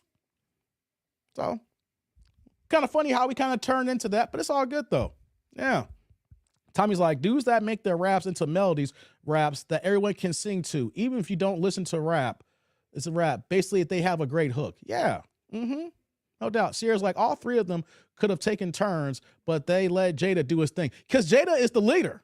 I mean, I'm a Styles P fan. I fucks with Styles P. Hey, man, I was probably a heavy, I mean, I love Jada, but I think I was supporting Styles P before people even really gave Styles P the love that he actually deserves that he's been getting now, right? But hey, Jada is the leader. And dead or alive, y'all don't want Jada smoked. If y'all want that freestyle, you want to go through the catalog, you got to remember, they've been around for over 2 decades. They got a catalog. Yeah, man, no doubt. PA's like, Snoop went against DMX. That was one close one, but I gave the edge DMX. They say DMX the best performer on stage ever. Kanye and Wayne are the best I ever saw. I seen DMX in concert. I saw DMX in concert with Jay-Z's Hard Knock Life tour. It was Method Man and Redman were the opening. Then it was DMX, and then it was Jay-Z. I told this story so many times. As a matter of fact, I went to this concert. I can't remember if it was before or after that that R. Kelly concert, but it was within the same calendar year because in 1999, I went to both those concerts, right? I will say this. Of course, Jay-Z has changed in 23 years, 24 years since that concert, give or take, right? Method Man and Redman performed for an hour and killed, destroyed the set, destroyed it. It's at now the Allstate Arena now we call here in Chicago, destroyed it. DMX came, and I didn't know that he could take it to another level, and he destroyed it. I mean, everybody was high off contact in there. There was no way you was sober in that place. Jay-Z came in, you got to remember, this was Jay-Z Hard Knock Life Volume 2 Jay-Z, all right? This wasn't the Jay-Z that we see right now. Jay-Z is cold. Live performing, he couldn't lay a torch to Method Man and Redman or DMX. There is not one person in the building who said, hey, we've been cool if we left without Jay-Z. I'm telling you, if you was in that building, as much as Jay-Z is cold, there is not one person who would say, hey, if Jay-Z didn't show, we've been fine. I mean, there was just so much energy, so much. So by the time that Jay-Z came down, there was so much, you had come down off this high, this momentum. It was like, oh man, we just wasting our time right now. What are we gonna do after the fact? And he gave a good show. So yeah, man, that's what's up. Man, okay, let me see here. All right, guys, let's get into it. Let's get to the reaction video. I know I talked a lot here for a second. I got time today, I'm just having a good time on vacation. It's Friday now, I'm just trying to get my schedule together for the rest of the year here, how I'm gonna do these live streams, how I'm gonna do these reactions to give it to y'all here. We can talk about a lot of things moving forward here. So this video here that I saw here that broke down last night, did it come out yet last night? I saw the video drop and I said, hey, let me go ahead and see if I can react to this to the people here. We're back to Kendra. What's going on, Phyllis? How you doing? So we're back to Kendra, and she had a woman called to her show, and whoo, Lord have mercy. Makes you question some of the things that women are doing out here in these streets. But at the same time, though, it's like, yo, what guys are messing with these type of women here? And there's so many of them here. Let's get these likes up, guys. Let's get the likes up. He is like, that's what I heard. I never saw DMX RIP, but I heard he was one of the best. He was cold, man. He had those emotions, man. When he does his prayer, he was killing it. So this woman called in the Kendra show, and she's an older woman, right? And I briefly was scanning it, and I said, hey, y'all, I wonder who saw this clip. And so if whoever did not see it, you're in for a doozy here, right? And if you did, sit back, relax, we gonna break it down. And if you haven't, oh Lord, y'all gonna trip. Mark said, Dave, if we're gonna use the club for ghosts, then T-Pain will be the GOAT. Everyone knows T-Pain. No, I'm not saying it like that. I'm not saying for the GOAT. I was using that as an example. No, I'm saying but I'm not saying you're the GOAT because everybody knows. I'm saying that as an example. If you're out somewhere in a large crowd and they put your music on, who stands up? Who listens? Who's going to know the words, right? That's a huge factor. And just someone saying, yo, Eminem's just a GOAT. He's the God because he can rap fast. He can put a whole bunch of metaphors together. You know what I mean? Yeah, T-Pain has some hits, but he didn't, he'd be playing the club, but you knew his words and things of that nature. But the point I'm saying though is like, I was using that comparison to a Jay-Z comparison. Hell, even Nas got joints in the club. Ooh, she wally wally, ooh, she bang bang, ooh, she wally wally, ooh, she bang bang. He rocks my body. He really, really. Hey, come on. Even though y'all hated that song back when I was in college, every time I went to the club, every girl got up. And if all the girls got up, you know what that means? The fellas, we got up too. Alan's like, I never seen it. I need a laugh. Great. Some of y'all didn't see this video. That's what I'm talking about here. This one here, I don't know if I'm going to chop in so much here. I'm going to let a lot of this play because some of this need to marinate for a second. You know what I mean? Man, he was like, Ja Rule bumps harder in the club than M. Hey, man, you know what though? You know what though? Just because him and 50 got to that battle and 50 bodied him, and when it's all at the end of the day, 50 won the battle, right? Ja Rule ran music for a hot minute. He got bangers in the club. Hey man, that's why he's on tour right now with Ashanti. They got bangers, man. People don't want to admit to it. Y'all were bumping Ja Rule back then, man. Between '99 to like 2007, man, y'all was on Ja's dick. Y'all was on Ja's. Come on, I mean to stop it here. Luda slept on all around. Hey, Luda's one of the best too, man. I love me some Luda. I seen Luda in concert. Luda kills in concert. Oh yeah, Luda's about that, man. Yeah, Luda's cold, no doubt, man. So yeah, guys, let's get to the video, guys. How about this? We're going to get to this reaction. I got time today. Let's get to the reaction. After that, then I got the link pinned up here. So if y'all want to cam up and y'all want to talk about anything about this video or YouTube in general, or y'all just want to shoot the breeze, we can do that. You know what I mean? Because like I said, it's snowing outside in Chicago. It's cold outside. I ain't got nowhere to go. It's just me and my Moet and my microphone. What do y'all got going on today? You know what I'm saying? I'm just going to go ahead and get this Mo on. Oh, wow. Because it's most tasty, I just bought this too like an hour ago too. I was like, I'm on a live stream. I need a fresh bottle. And this is just straight out. Oh my God. The bubbles are just, I might just sip this. I might be here for a hot minute. I made my HelloFresh dinner already. Yeah, I don't get no money for that. Shout out to HelloFresh. Hey man, that is just off the chain. Y'all try HelloFresh? I know I'm all over the place, y'all. I'm just saying. I made dinner already. Man, HelloFresh off the chain, y'all. I don't get paid from it, but you know what though? Y'all need to check that out. I'm talking about that after the fact. Let's get into it, guys. What are you saying here, Texas, before I move on? Well, if you put the Migos in the verses, they will kill. Got as many hits as everyone. Versace, Handsome and Wealthy, Bad and Bougie, Stir Fry, and they also wrote Apes for Beyonce and Jay. Here's the thing about the Migos. I don't see them winning a versus against the top groups because that becomes more, it's a battle. They got hits, but in the verses, it's a battle. There's a battle aspect in there as well, guys, right? So they will do good crowd-wise with some of the hits, but then when you got to compete against the Lox, they're not going to win that one. I'm sorry. The Lox is the gold standard right now with the verses.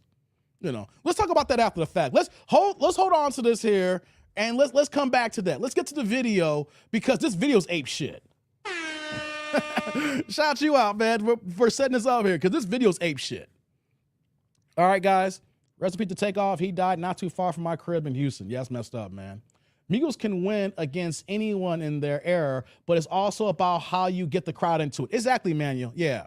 Like this era, yeah, the Migos, I said, is one of the top groups of all time. But if you want to do a versus, there's an element of the battle that they're not going to be able to do. They're not battle rappers. They're not going to drop a freestyle and, in Offset, or whoever, it's going to go ahead and lay in the Jada. It's not going to happen.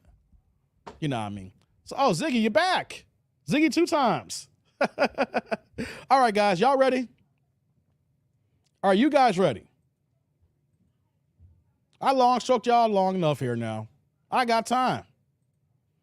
Are y'all ready now? Let me go ahead and present my screen up here. Whoops. I had to do so many things here that I lost my screen here.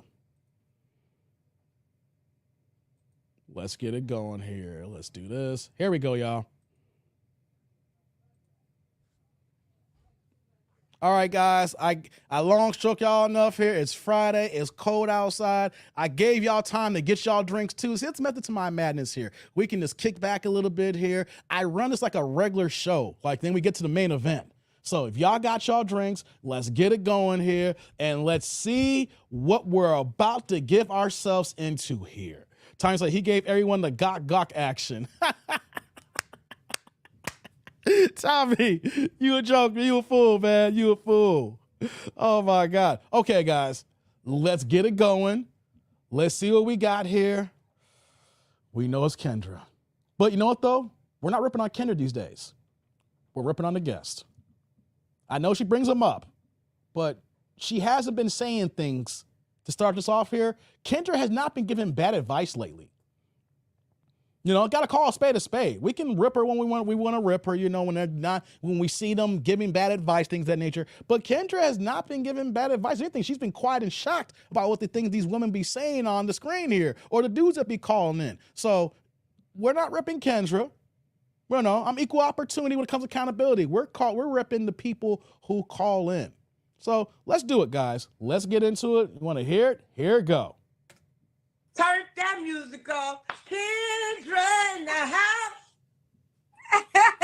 Diamond is a day one. She was on the show when I first started it 2 years ago. Look at this hair. You look good. I'm about to be 55 years old. When? 55. January 15th. Ooh. Oh my goodness, you look amazing. Thank you. We are so much bigger now, Diamond, than when you first came on the Let me pause. Hey, real fast, guys. Hold on. We bought the screen here. She's 55 years old. She's already coming off mad extra hood and ghetto, right? Off the rip, just being loud, right? But to start off, guys, real fast, she doesn't look 55. So, hey, I can be equal opportunity. I can be straight down the line here, right? But she don't look 55. Hey, what's going on, Messy Michonne? What's poppin'? Messy Michonne is in the building. Hold on. Shout out to Messy Michonne here. Y'all get a chance here. She be staying on black women's necks. Y'all think I be going in on these Kendra videos. Shout out to Michonne here because, yo, she goes in and she let women know, hey, y'all need to cool with the foolishness. Y'all gotta end this banshee-ness going on. Shout out to Messy Michonne. That's my girl, y'all. Y'all need to show her some love, man. Go ahead into her channel, too. She drops fire, y'all. She drops heat. All right. I rocks with Messy Michonne. I'm telling you, you need to change your name, Michonne, to Messy Michonne. You need to coin that. Matter of fact, what you should do is start your new channel with Messy Michonne with the things that we will talk about, the mastermind class and how YouTube is, you know, being janky with you. You just go ahead and start that second channel and have everybody come to the Messy Michonne hour. Hey, I like that. Hey, if you blow up with that one here, I want my 5% Messy Michonne, the Messy Michonne hour. Okay, MMH. Come on, Messy Michonne. I like that. I like that. The Messy Michonne corner. Hey. I'm telling you, y'all gotta rock and support my girl here. That's what I'm talking about here. Shout out to Michonne here. Hey, I want 5-10%. If you do this, I'm telling you. Hold on, what you saying here? Let me scroll down here. Deal, yeah, that's a great idea, Dave. I'm telling you, that's right, Jay, the messy hour. Oh, Michonne, if you do make this change, I better get the first collab. Yeah, we should collab anyway, Michonne. You be staying on them necks. You be staying on them necks here. But I want my 5% if you change it over. You know what I mean? That's right, Jay. Messy Monday. See, dude, we're helping you coin so many things for you, Michonne. Yo, you need to go ahead and do that, and then your live streams will be popping like that. You got Messy Mondays. Hey, yo, man, that's what I'm talking about. We help each other out, y'all. Yeah, we need to do a collab, no doubt. Hey, you know I'm here. I'm on vacation, Michonne. I'm off work for the rest of the year. YouTube's my job right now. YouTube's my job for the rest of the year. All right, so you know what? Hey, let's go ahead and do it. You know what I mean? Let's go ahead and collab. You know, we can go ahead and we can get on everybody's necks. Y'all heard it. I'm ready for it. You know what I'm saying? We can do this. You know what I'm saying? We better together than apart, Michonne. You know what I'm saying? People think, oh, there's Michonne over there. There's that dude over there. Hey, if we rock together and if everybody knows we like Voltron and we form at the head, yo, we can stay on everybody's necks. Hey, you can only imagine that. That would be a fire stream, Michonne. Let's do it. Let's put it in the books. You know what I mean? Let's go ahead and get something going like next week or something. I'm here for it. I got nothing but time and opportunities here. Jay's like, can we see a Kenny reaction with Dave and Messi? Yeah. Hey, Jay, I like that. Let me put that on the screen here. I like that, Jay. I like that. Hey, Messi, Michonne, do you like that? We can go ahead and rock together on that one. We can plan. Matter of fact, we'll do two reactions. We'll do one on your channel and one on my channel. That way that we both eat. You know, it's equal on both channels. You know what I mean? So then like, oh, Dave get all the views on his channel. No, we'll go to your channel. We'll do ladies first. I'll go to your channel, then you come to my channel. How about that? Yeah, I like that. She said yes. Y'all see that? Yeah, see that? See how we work here? Y'all see how before I'm about to start the show here? No reaction. See how that works here? We're not fighting against each other. We're not black content creators who, you know, we may do similar content and, you know, it's no beef here. Because you want to know something? Michonne has an angle how she does her commentary different than how I do my commentary. The fact that she's a woman and I'm a man, it's going to be different angles. So we don't have to hate on each other as content creators. You know what I'm saying? We can all collab and work together and all get this money and we all eat. I always say that. We all better together than we are apart. Because you know what's going to happen when they see us together? Then the trolls don't got nothing to say. Because when trolls see us rocking together, they hate that the most. Like when they see me and Mike, my boy Mike Philippines Journey, when they see us rock together, they hate that. They want to divide us so bad. You know what I mean? So yeah, that's what's up, Michonne. That's what we're going to do. We're going to put that in the books and we're going to have everybody here on your side of the world be like, yo, that dude and Michonne is together? Hey, let's get that fire going. Sierra's like, you got to be careful with color. It can make you look childish, which is different from your youthfulness. I don't know what you mean by that, Sierra. I remember I missed that one here. YouTube game big enough, everybody got a part to play. That's right. All right, y'all. Got that little going here. Me and Michonne gonna link it. We gotta put that together, Michonne. Glad you came in the chat here. All right, guys. Let's get back to the video. Let's do it. She's 55 years old. She don't look 55. But let's see what she got to say outside of her age. Let's continue. On the show. I know. I was scared because I'm like, man, 7,000 people. I can handle the little 500 we was going. Now we had 8,000, really. But man, y'all better not come for me. I'm auntie. You know what I'm saying? Well, Only way I'm gonna get at y'all if y'all come for me sideways. But I love Kendra. Y'all call me auntie on here. What's up? Diamond, but you can hold your own. You ain't no punk. You know it. Are you still single? Still single. We wonder why. You want to know why? Yeah, we want to know why. Because I come with this clause now. You're going to be my last love or my first homicide. What? And I tell her, cheat on me, I'm going to put a pillow over your face because I'm not playing these games. Period. What, Diamond, why is it death do us part? Oh, hell no. Guys, she gonna say, it's death till we part or I'm putting a pillow over your face. That's right, Michonne. She do sound like she 50. She don't look 55, but she sound 55. God dizzle. Lord have mercy. Yeah, we know why you single now. If you talking like that here, ain't no, we can stop the video right now. You 55 and you talking like that, hey, cancel Christmas. Because the only thing in your life is Pookies and Ray Rays and the Chads of the world. But you know what, though? We can't stop that here because that would be irresponsible of me to do this here. We got to let this rock here. Let this go in here. We can see why someone that's 55 years old who is still this single. We already know, but now we need more details. Oh, Lord, let's continue. Part, literally. Because I'm too old for them to be playing games with me. Y'all should have been played in the streets. And if you survived when you ran across the freeway, then you got to leave. Why the hell you gonna run back over there in the freeway, in traffic? So I cut them off on the same conversation. I'll listen to them talking, we'll be talking. And then if they ain't saying nothing about marriage goals or whatever, I'll be like, you know what? I'm not trying to be disrespectful. You're just not the one for me. Okay, let's break it down for those who don't know, Diamond. So, Diamond, you do want to get married? Definitely. Have you ever been married? Twice. Twice. All right. So one Diamond, I'm a crackhead, and the other one cheated on me with his high school sweetheart. So I left his dusty ass. He shot at me all over the city. Remember I told you about that? Because I got to divorced him. And now he married to her. Wait, Diamond. It's been 2 years, so you got to refresh my memory. You was married to a crackhead? Hold up. Hold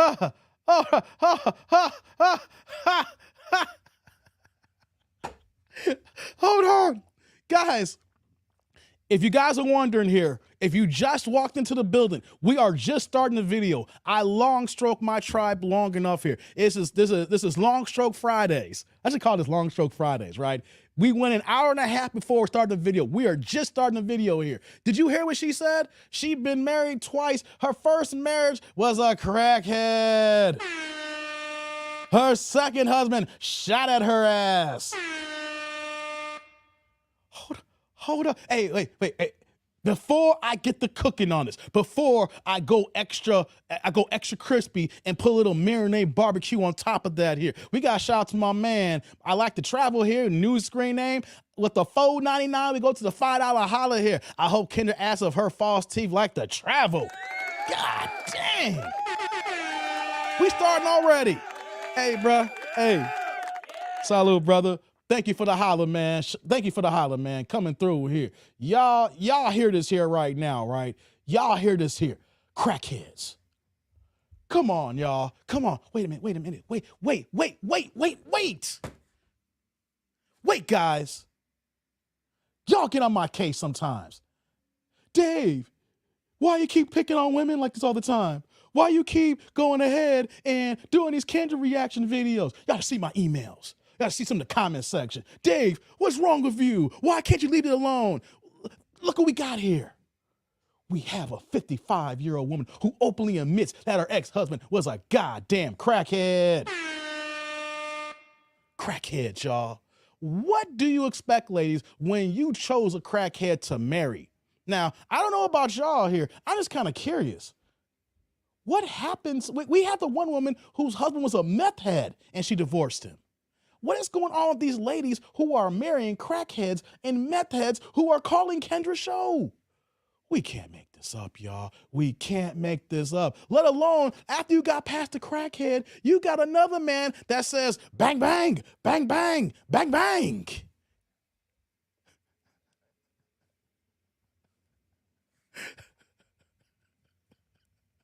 Come on, y'all. Women over here want to say, where are all the good men at? I need a man on my level.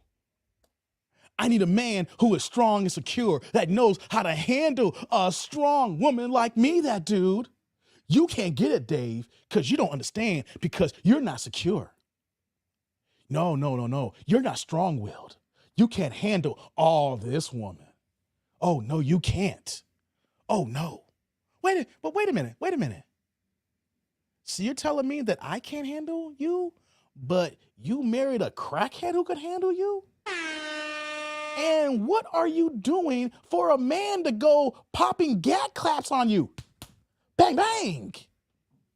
Hey, man, come on, y'all. Come on, man. Hey, what y'all saying in the chat here? Hold on. Hey, shout out to Messi here with the $4.99, the $5 sticker. No comment, no question. She just came here with the straight up love. Hey, Michonne. Hey. Salud. Thank you very much for popping in that there. You know what I'm saying? Thank you. Thank you again for showing your boy some love here. Let me see here. I'm just going to scroll down here. Alan's like, you can't make this up. No, you can't. No, you can't. Stop the crack. I see that. Oh, y'all going heavy in the comment section, man. All right, let's let it play right now. She got 2 ex-husbands. What did the late great Kevin Samuels always say? You do not get better than your ex. You do not get better than your baby daddy. But what happens when you've had 2 ex-husbands and one is smoking rocks with the community and the other one is gat clapping with the community? Hey, man, come on. Let's continue. The first one turned out to be a crackhead. Oh, Lord. And the second one shot at you? He was cheating on me and I left him. And then when I served him with them divorce papers, he shot at me. He was shooting at me all over the city. He shot in my truck. I still got the bullet hole in my Yukon because I still got the Yukon. Did he go to jail? Once he went to jail at midnight and got out at 6 a.m. calling my phone. You know I'm still cute, you bitch, right? This was years ago? This was in 2018 and 19. It's a couple. That's not too long ago, Diamond. Wait. The guy might be nervous that if he dates you... 2018, 2019, right before the pandemic, y'all. Hey, hold on, y'all. Hey, stop playing with me, y'all. Hey, come on. We in 2022. She 55 years old. Wait a minute. Guys, wait a minute. Hold on. Wait a minute. I didn't even think about this. See, this is why I live stream my reactions, and I haven't done so many reaction videos lately, but they're going to be picking it up. But wait a minute. You're 55 in January, which means you're 54 right now. This means that in 2018, 2019 was 3-4 years ago, which means that you were still 50 years old when you were having crackheads shoot at you. Why do you have crackheads and other miscellaneous men literally shooting a shot at you? Guys, what is going on? What is going on? This is not someone who will say, you know what, Kendra, in my 19s and my 20s, you know, I was young and dumb. We don't like the word young and dumb. We hate hearing that. But what if she said, I was 19 years old 30 years ago, you know, and I was in the streets and I had this guy, you know, and he was around the way guy, you know, he was in them corners, you know what I'm saying? Shout out to Baltimore on them corners. You know what I'm saying? He was trying to get this money, you know, and, you know, things happen, but I'm not that woman no more. No. Fellas, women, try. Wait a minute. No. She ain't say that. She's saying this is happening 3 and 4 years ago. And now you on a dating show looking for another man when you got dudes still actively shooting at you. What is this, Boys in the Hood? Ricky!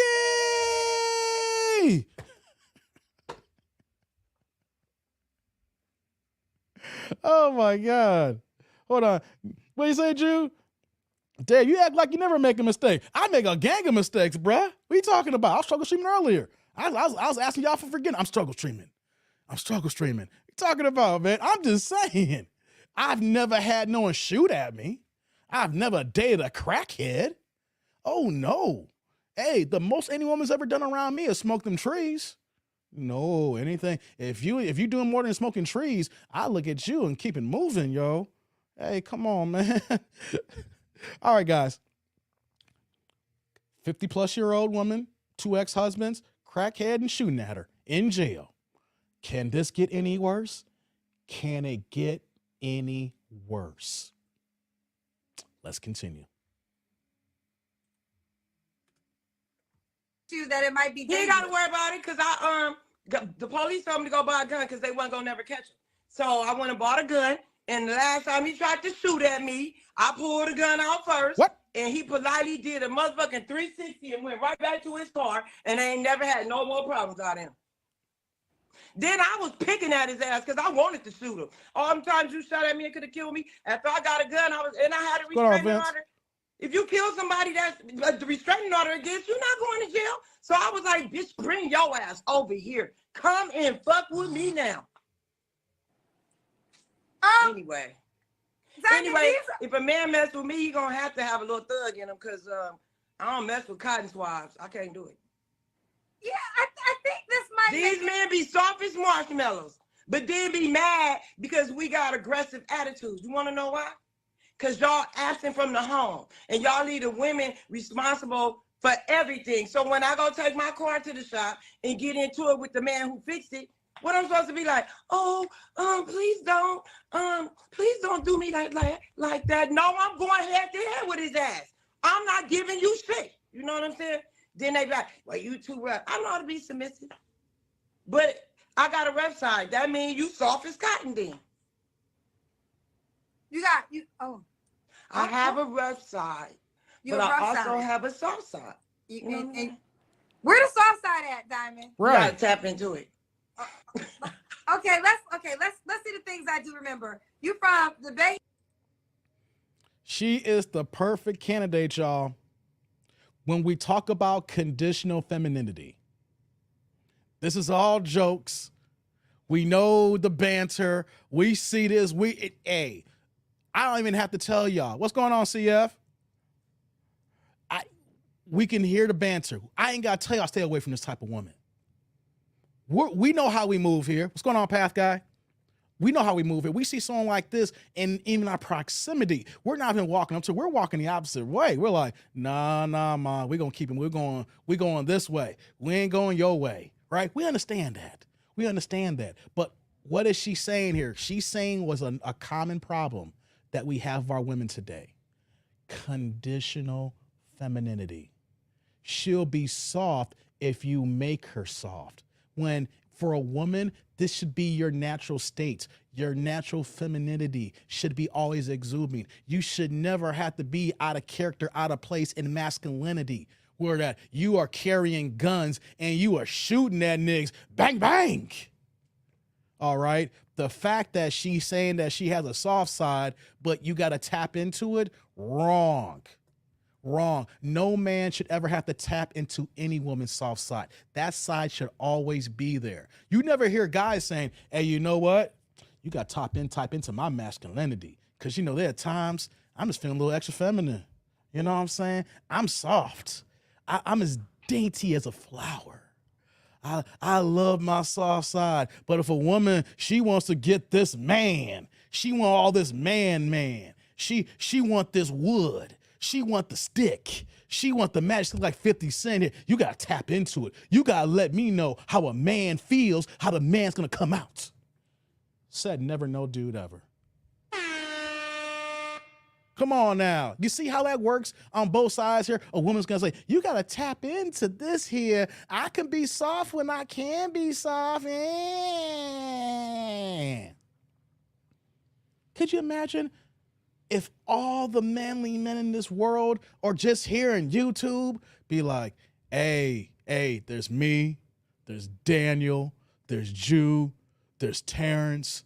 Yo, you got to tap into our masculinity. Oh, yeah. Hey, I don't have to switch on all the time because being masculine is being toxic.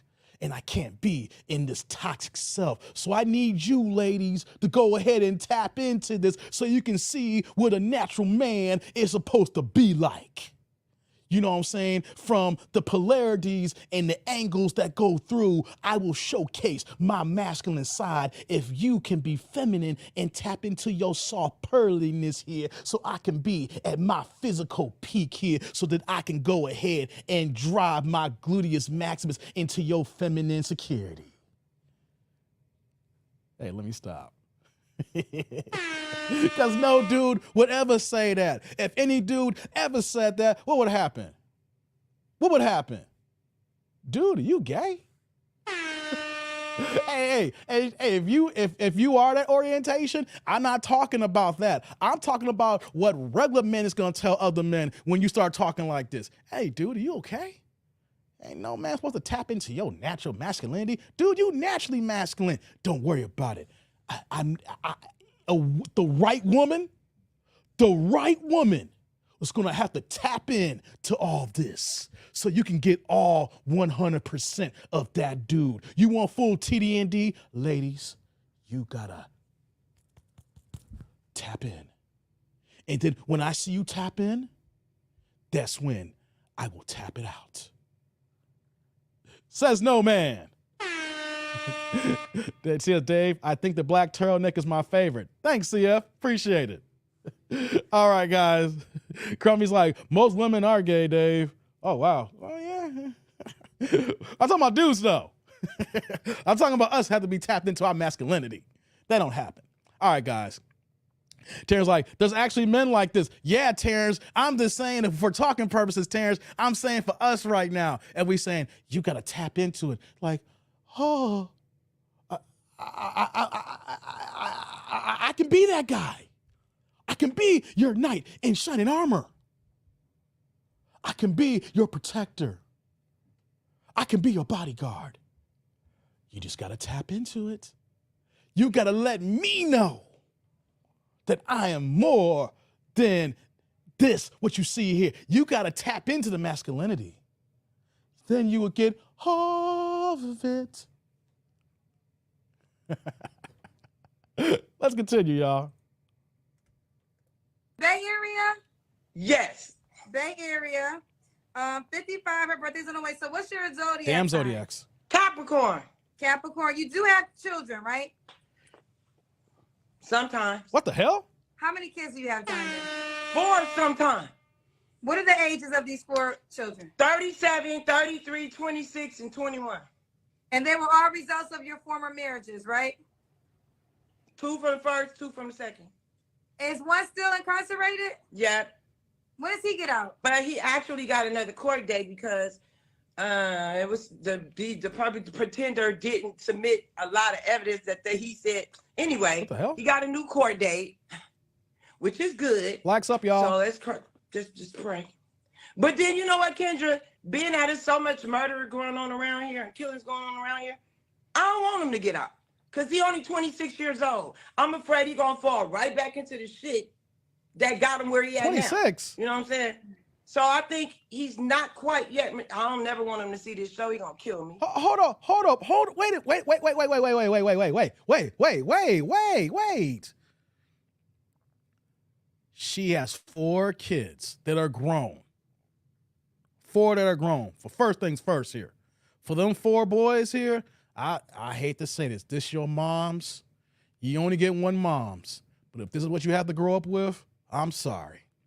Because either she is playing the troll on Kendra, but some of this troll stuff, the people coming online, there's a part of that that's real that we're seeing here. So for those 4 boys that got to grow up in this scenario here, I'm sorry for y'all because one, you had a crackhead for one daddy. Then you said she said that the 26-year-old that she was married to, she wants him to stay in jail? Like, how old are the dudes you messing with? And then she gonna say sometimes. I don't know about y'all here, but if my mom was talking like this, sometimes, I'd be like, God damn, mom, I can't claim you. I ain't got a mom. My mom dead. I'm just gonna say that. Mama gone. Mama gone. She sleep with her son's friends. I believe that, Carl. I believe that. Can't give birth like, man, for real. Ooh, Lord have mercy. Let's continue. Let's let her play some more here because we're gonna hear some more spewing that she gonna say here because something sounds mad off right now. Boy. She got her son locked up. I don't know if that's her son or her man that she's talking about here, but said she don't want him to get out of jail. So it sounds like that her ex is the 26-year-old. So she has no problem dating all a bunch of ages here right now, y'all. Let's let it play here so we can get some more clarification on this. But I don't think he not quite ready. But he matured a whole lot. But I'm still thinking, because when he had said to me, I'm going to slap her motherfucking ass when I get out. I was like, what?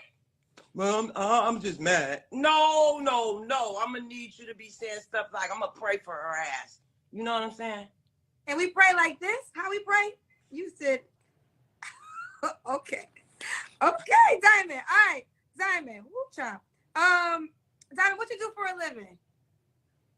Wait on these bum ass niggas to take care of you. No, I'm just playing. What dude say? He want a poly relationship, but he ain't paying no bills.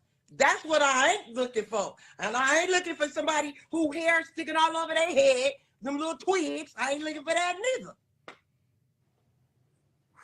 I'm well groomed, and I'm gonna need him to be well groomed. Or I'm gonna groom his ass if he got some money. As long as he paying for it. Okay. I'm looking for somebody who wait, got a Diamond, catfish before life. I get to that, what do you do for a living?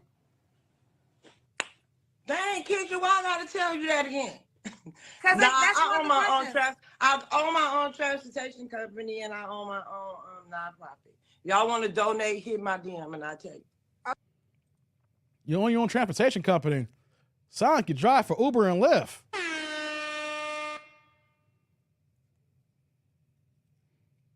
Guys, I gotta let this marinate for a second.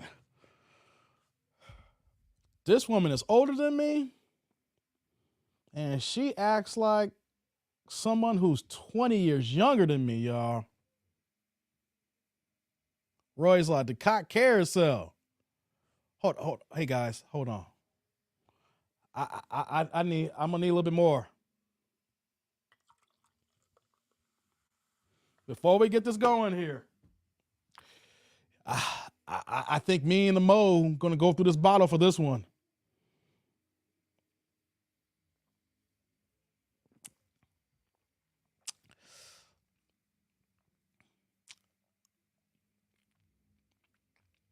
I'm speechless, y'all, already.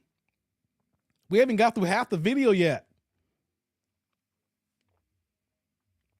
What are we gonna do here, y'all? What are we gonna do? What she say? It's not what she said, Derek. It's what she already said and how she moving. How about this, guys? Before I move on here, MOP's here with the $2 holla here, man. She a lot of lizard and she's not playing. MOP coming in with the $2 holla. Hey, brother. Hey. Salute, brother. Hey, y'all. Thank you for the $2 holla. I'm a little speechless right now, guys. I'm a little speechless because normally I don't have to watch a whole video. I like to skim it so I have an idea of it, and then I want to bring the rest to the crowd here, right? To the tribe. The problem that I have here is that what happens when you got somebody who is so far gone, and you're trying to make logic of the situation here, but you can't make logic of everything. Some things are just left to be left, right? But these are grown people moving like this here. This is our community. This is Black women.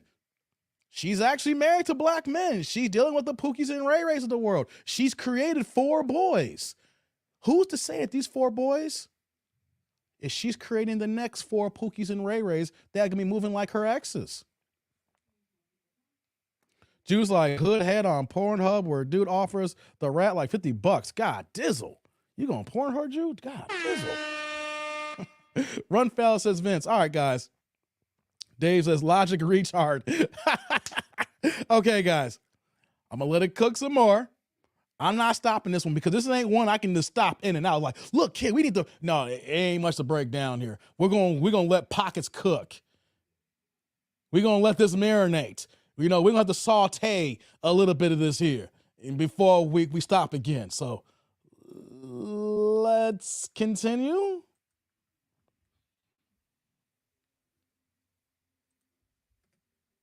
Okay, she does a transportation company and nonprofit. All right. Diamond 55, Capricorn, Bay Area. The nonprofit, I help battered women and children because when I left my home, they promised me this and promised me that. I'm glad I had hustling in my blood back then because I had to hustle to take care of them hotel rooms that I had to live in for 2 months until I got a place to stay because they damn sure didn't help me. Oh, okay. So she also helps women that have been through things similar to her. All right, They homeless. Homeless women. Okay. Now I got something to say here. I wasn't prepared to talk about this here. Okay. Let's take for argument's sake that she is actually right. And I'm not going to be a person that's not going to believe this scenario because if you're dealing with Pookies and Ray Rays, anything's on the table. If you got guys that are gat clapping at you and shooting, if she's telling the truth, then I won't be shocked that someone's laying hands on her, right? Not going to say we call it DV. If it's true, right? As like, facts, Dave, I just can't believe that this lady 55, 54, she moves like a 20-year-old in the hood. Right, man. You talk about being in a shelter. You talk about now that you are, have a nonprofit to help other battered women, right? This is the perfect candidate where we talk about somebody who needs therapy, who needs to talk to a professional, get this out the way. Now, here's the thing, though. She's 54, 55 years old.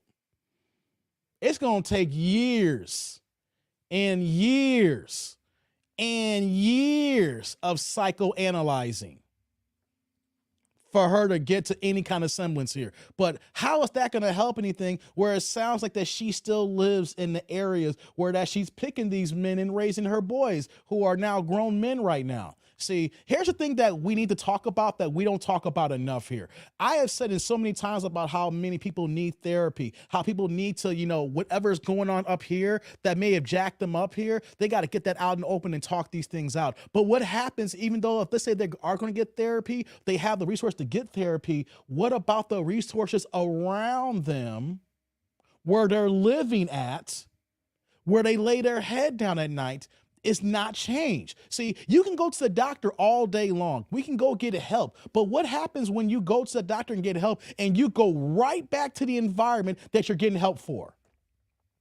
You see, we can talk all day long about saying, yeah, I've gone to a therapist. I talk to a doctor such and such. We do teleconferences where I go into the office. I see him once a week or I see her every other week. And I've been seeing a therapist for a year, right? But what happens, y'all, when you're getting therapy, but you're not applying the tools? Or you don't remove yourself from the situations that cause you to have therapy in the first place? See, these are things that we don't talk about. It's one thing to get help, but what are you doing to maintain the help? We can tell this woman all day, every day, you need to see a doctor. You need to go see professional help. You've been to just the fact that your ex is a crackhead alone, that needs to be psychoanalyzed by a doctor and to help you get that out. Take away that husband. The fact that you had an ex who shot at you. That's a traumatic experience. I don't care if it was an ex-husband or if you was in a drive-by shooting or whatever the case, or using the wrong place or wrong time. That needs therapy if someone actually pulled out the heater on you and ripped off a clip on you, right? Let alone a loved one. But it's not going to make a difference if you don't remove yourself from the location that you're living in. It's not going to make a difference if you still live in the hood where these hood type of dudes, these pookies, are residing at. It's not going to make a difference that, let's say you're not around these pookies and ray-rays, but you walk into the corner store and you're still in this environment that helps you maintain this mentality. Right? So, it's just saying someone needs therapy is not enough. Saying somebody needs therapy is actually not enough. It's a start because you need to see a doctor. But how many people remove themselves from their dynamic? Right? If you're not removing yourself from the dynamic, how are you supposed to get better? It's like the equivalent of you get a cold and you're sick, but at the same time, though, you're around other people who are sick too. So how are you going to get together if you're constantly around germs all the time? You can't get better. So I would love to give advice saying you need to see a doctor, Ma, but unfortunately, is that going to do anything? Because the way that she's moving, the way she's talking, and that you already half past dead. You're 55 years old. You're well past half 100. So someone that like this is stuck in their ways. You think that she's going to remove herself from the hood? You think she's going to move to the suburbs? You think that she's going to at least move a few blocks out the way where that you don't see none of these type of guys that's moving around her blocks? Young D's like, Dave, just called impoverished people germs. Oh, damn, Young D. Yo, why you do that to me, Young D? I'm using examples and analogies, and here you are coming through with this here. Oh, Lord, I try to be serious in here, y'all. Man, you can't talk to y'all. The 8-inch crew is, y'all, man, y'all ain't right, 8-inch crew. She was like, I'm 36, and this old lady is 24, and I thank God every day. Okay, guys. I said what I said here. Let's continue with what she said here. It's going to get worse, I think, right? It's going to get worse. With children. With children. Diamond, what kind of man you looking for? Oh, here we go. One that got some common sense, because that's hard right now. I don't know what's going on with these men. And then they want to be, lately I've just been attracting 30-year-olds. They in their 30s, right? Which is fine. But you got to have a mentality of a 50-year-old. What? You can't be acting like a 30-year-old. What? Hey, who still hang up in people's face? What? Well, a 30-year-old acts like a 30-year-old because he's 30, Diamond. Some of them is matured. I mean, like 35 and up. You know what I'm saying? But lately, I've been attracting between 30 and 33. You know, and I still try to be a friend because some of them need mentoring. You know, about life in general. You know, I try to educate them. If you can't take care of yourself, baby, don't date outside your league. And they be like, what you mean by that? What I mean by that is, if you working at Foot Locker, you personally working at Foot Locker, you need a girlfriend who making less money than you. So she needs to be working at McDonald's. You know what I'm saying?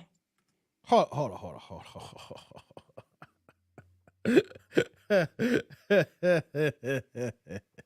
She said a lot here. Hold on. Can we break this down a little bit here? You are 54, 55 years old. You've been saying that you've been attracting men who are 30 to 33 years old. But you want these 30 to 33-year-old men to act like they're 50 years old. Seriously? So you are looking for a man to act like something that he is not, because that is the age that you are. This is a new one here, guys. This one is a new one now. All right. It's one thing to say, okay, can you at least act mature? Right? It's not even act mature. Can you act 20 years older? The delusion in this here, right? The delusion.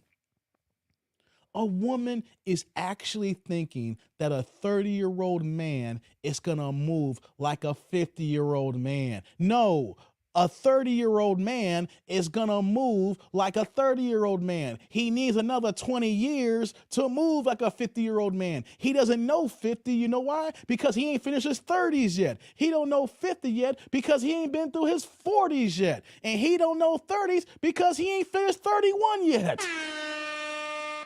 But you over here going to be like, oh my God, you know, you could at least be mature and act this way. See, I know this woman is really off her rockers. We can stop the video right now if we wanted to. But this paints the picture of how women can be so unreasonable on the miscellaneous things.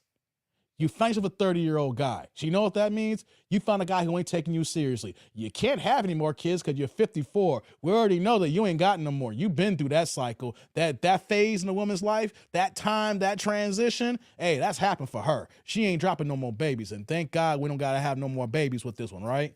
Man, oh man. But peep game here, right? Peep game. She is expecting the man to move in a different accord that's not even natural to him yet because he hasn't experienced that type of life. Women are constantly moving the goalposts all the time. You should be able to do this. You should be able to act like this. If you want with me, you got to move like this here. No. You found young men who have no problem busting you down, who want to try to glaze your buns, right? But no 30-year-old man's going to act like a 50-year-old man. Gotta stop that. If you're expecting that, you're playing a losing battle. Because a 30-year-old man don't know what it is to be 40. He knows what it is to be 50. He don't know what it is to be 35 yet. So how you gonna expect him to change? How you gonna expect him to move?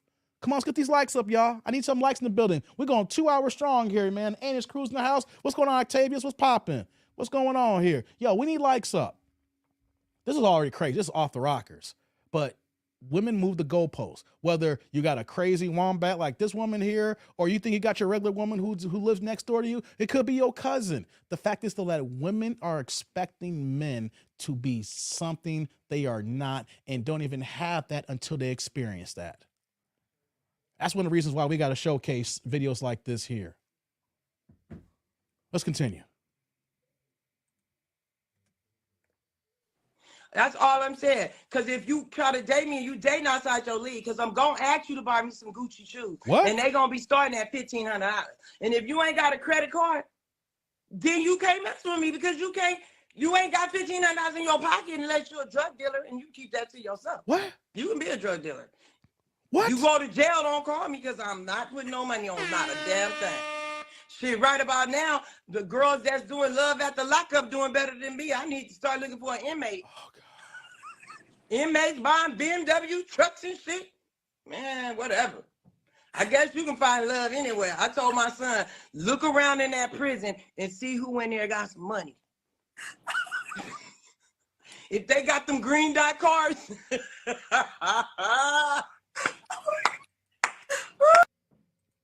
Unfortunately, because of me doing YouTube, I have watched that show called Love After Lockup. And they actually have two versions of the show. There's Love After Lockup and there's Love During Lockup. Guys, ladies, I don't know if you guys ever heard this show or not. It's ridiculous. You have men or women who go online to date inmates. They have these relationships with people who are locked up, and then they chronicle their lives while they're locked up and then when they get out of jail. The women who are on this show here, who are looking for men that's actually in the system, is some of these women who has no self-respect for themselves. They have no confidence, and they are picking the lower and the lower, the bottom of the barrel. She's talking about this one guy who literally bought his girl a BMW truck, and this dude's been locked up for years. How you get the money to buy a BMW truck, bro, if you locked up? How come you ain't asking questions about where the money's coming from when your ass is locked up? Yeah, this is what these women are talking about here. It's like, I need to go get me a dude behind bars. And you know what happens?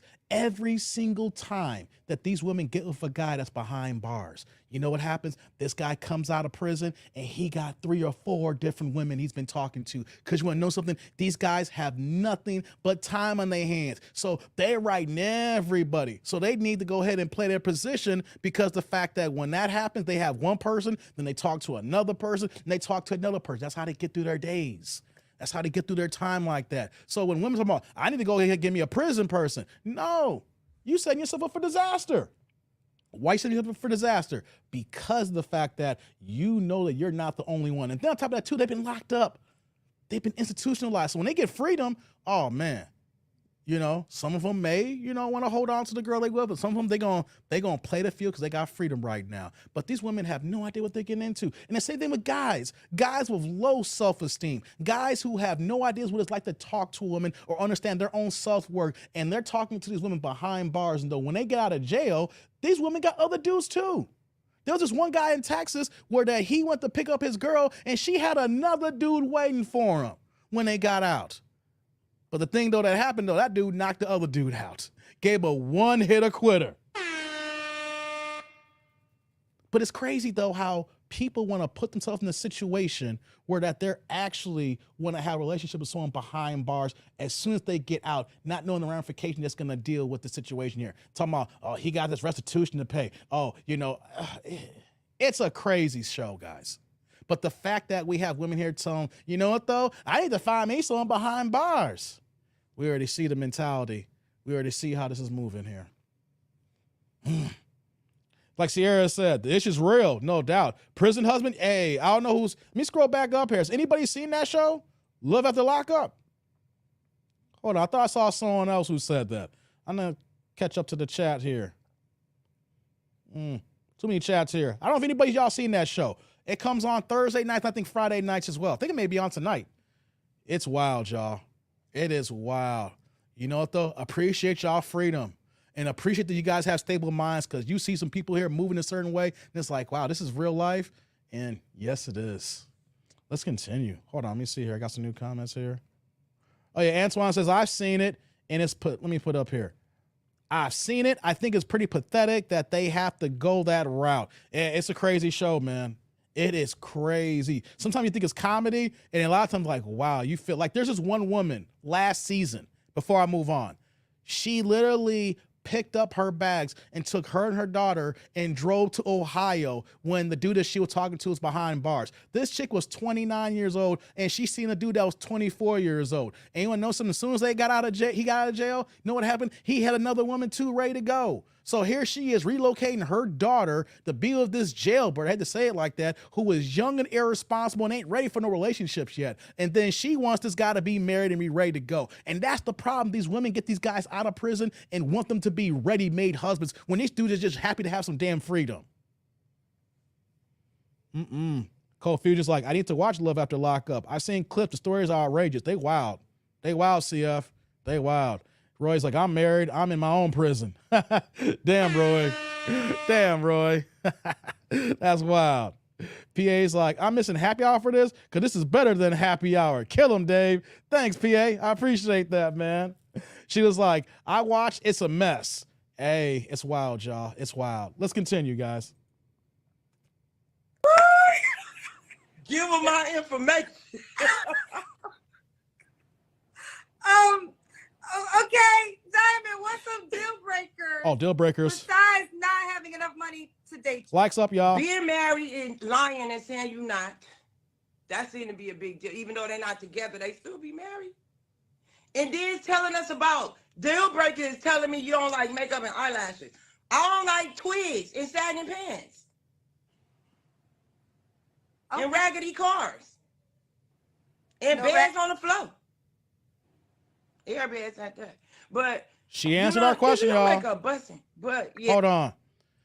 If that's the way you're describing dudes, then she only deals with the pookies. Pants hanging down. She's talking about twigs, which means that dudes ain't got their locks all fresh, no clean hairstyles.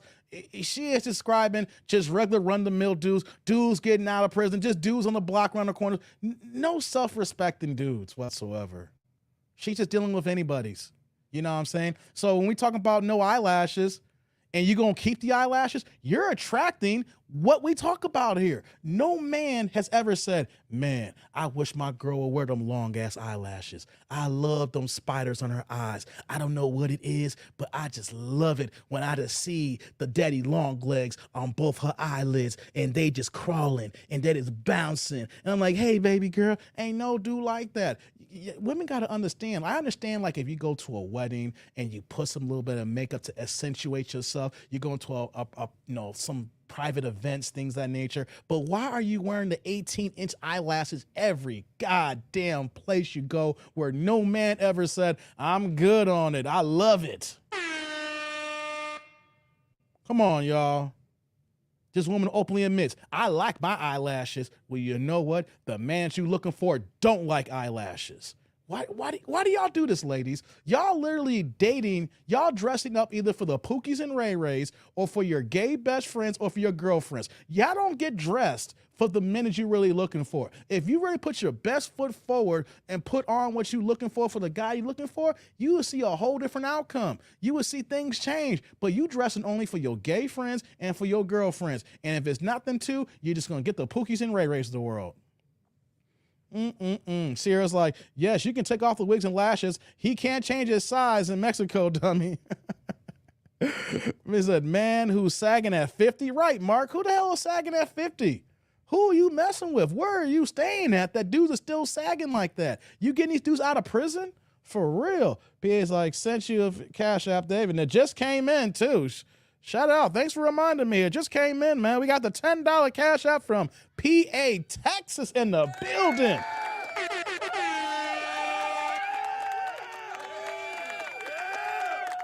First thing first, brother. Salud.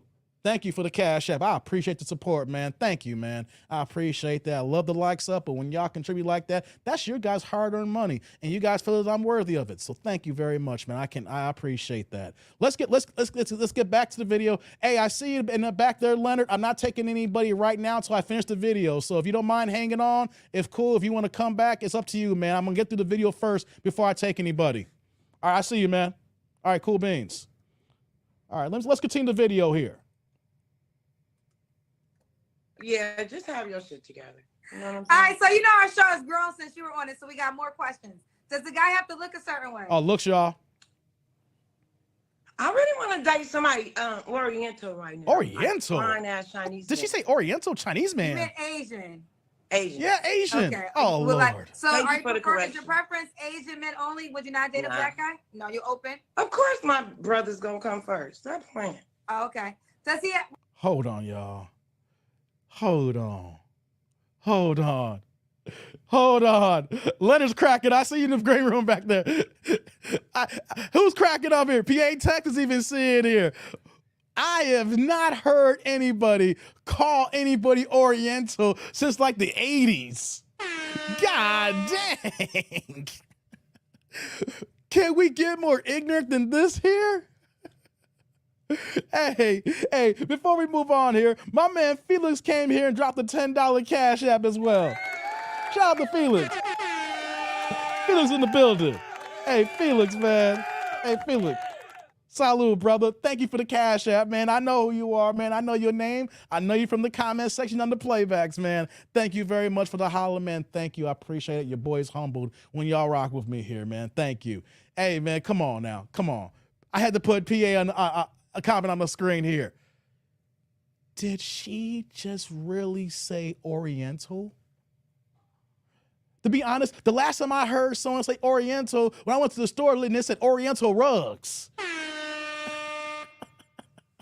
Who the hell calls people Orientals these days here? The matter of this, if an Asian man heard this, like, hey, Mike, shout out to my man, hey, Mike, do they still call you Oriental? Do they still call your people's Oriental? Hey, man, come on, man. Come on. Hey, come on. We can't make this up. The ignorance at an all-time high. The buffoonery is on a 15 on a 10-point scale. Lord have mercy, y'all. I know she's trolling, right? But even with trolls, there is some realness in here. Whole bunch of realness here. Hey, you know, I don't want to add some more in this. Let's just let the video cook some more. Let's let it play. Let's continue, y'all. Yeah, well, you kind of alluded to it. Does this guy got to make a certain amount of money? Enough. Enough. Does he have to? You could be working at McDonald's but have a credit card. Hold up. Before we move on here, my man, I got to put this up here. My man said, why is Oriental disrespectful? Do me this favor, Crumpy. Go to a different denominations of Asian culture and try to call them Oriental and see what happens. Calling someone Oriental, like the same line when Dave Chappelle said in his comedy special when he said, when you put two words together, the Jews, that's just disrespectful. You don't say the Jews. That's like saying the niggas. That's like saying them whites. That's like saying Oriental. There's certain words you just don't say, and they're out of term, they're out of place, they're not used no more. So talk to someone with an Asian background, all right? Somebody who comes from the countries over there, all right? No, they don't go by Oriental. That is ultimate disrespect. That is ultimate disrespect. Krubby. Hey, Krubby, I hope you messing with me right now. I ain't mad at you because I ain't Oriental. I'm just saying, I hope you just over there joking right now.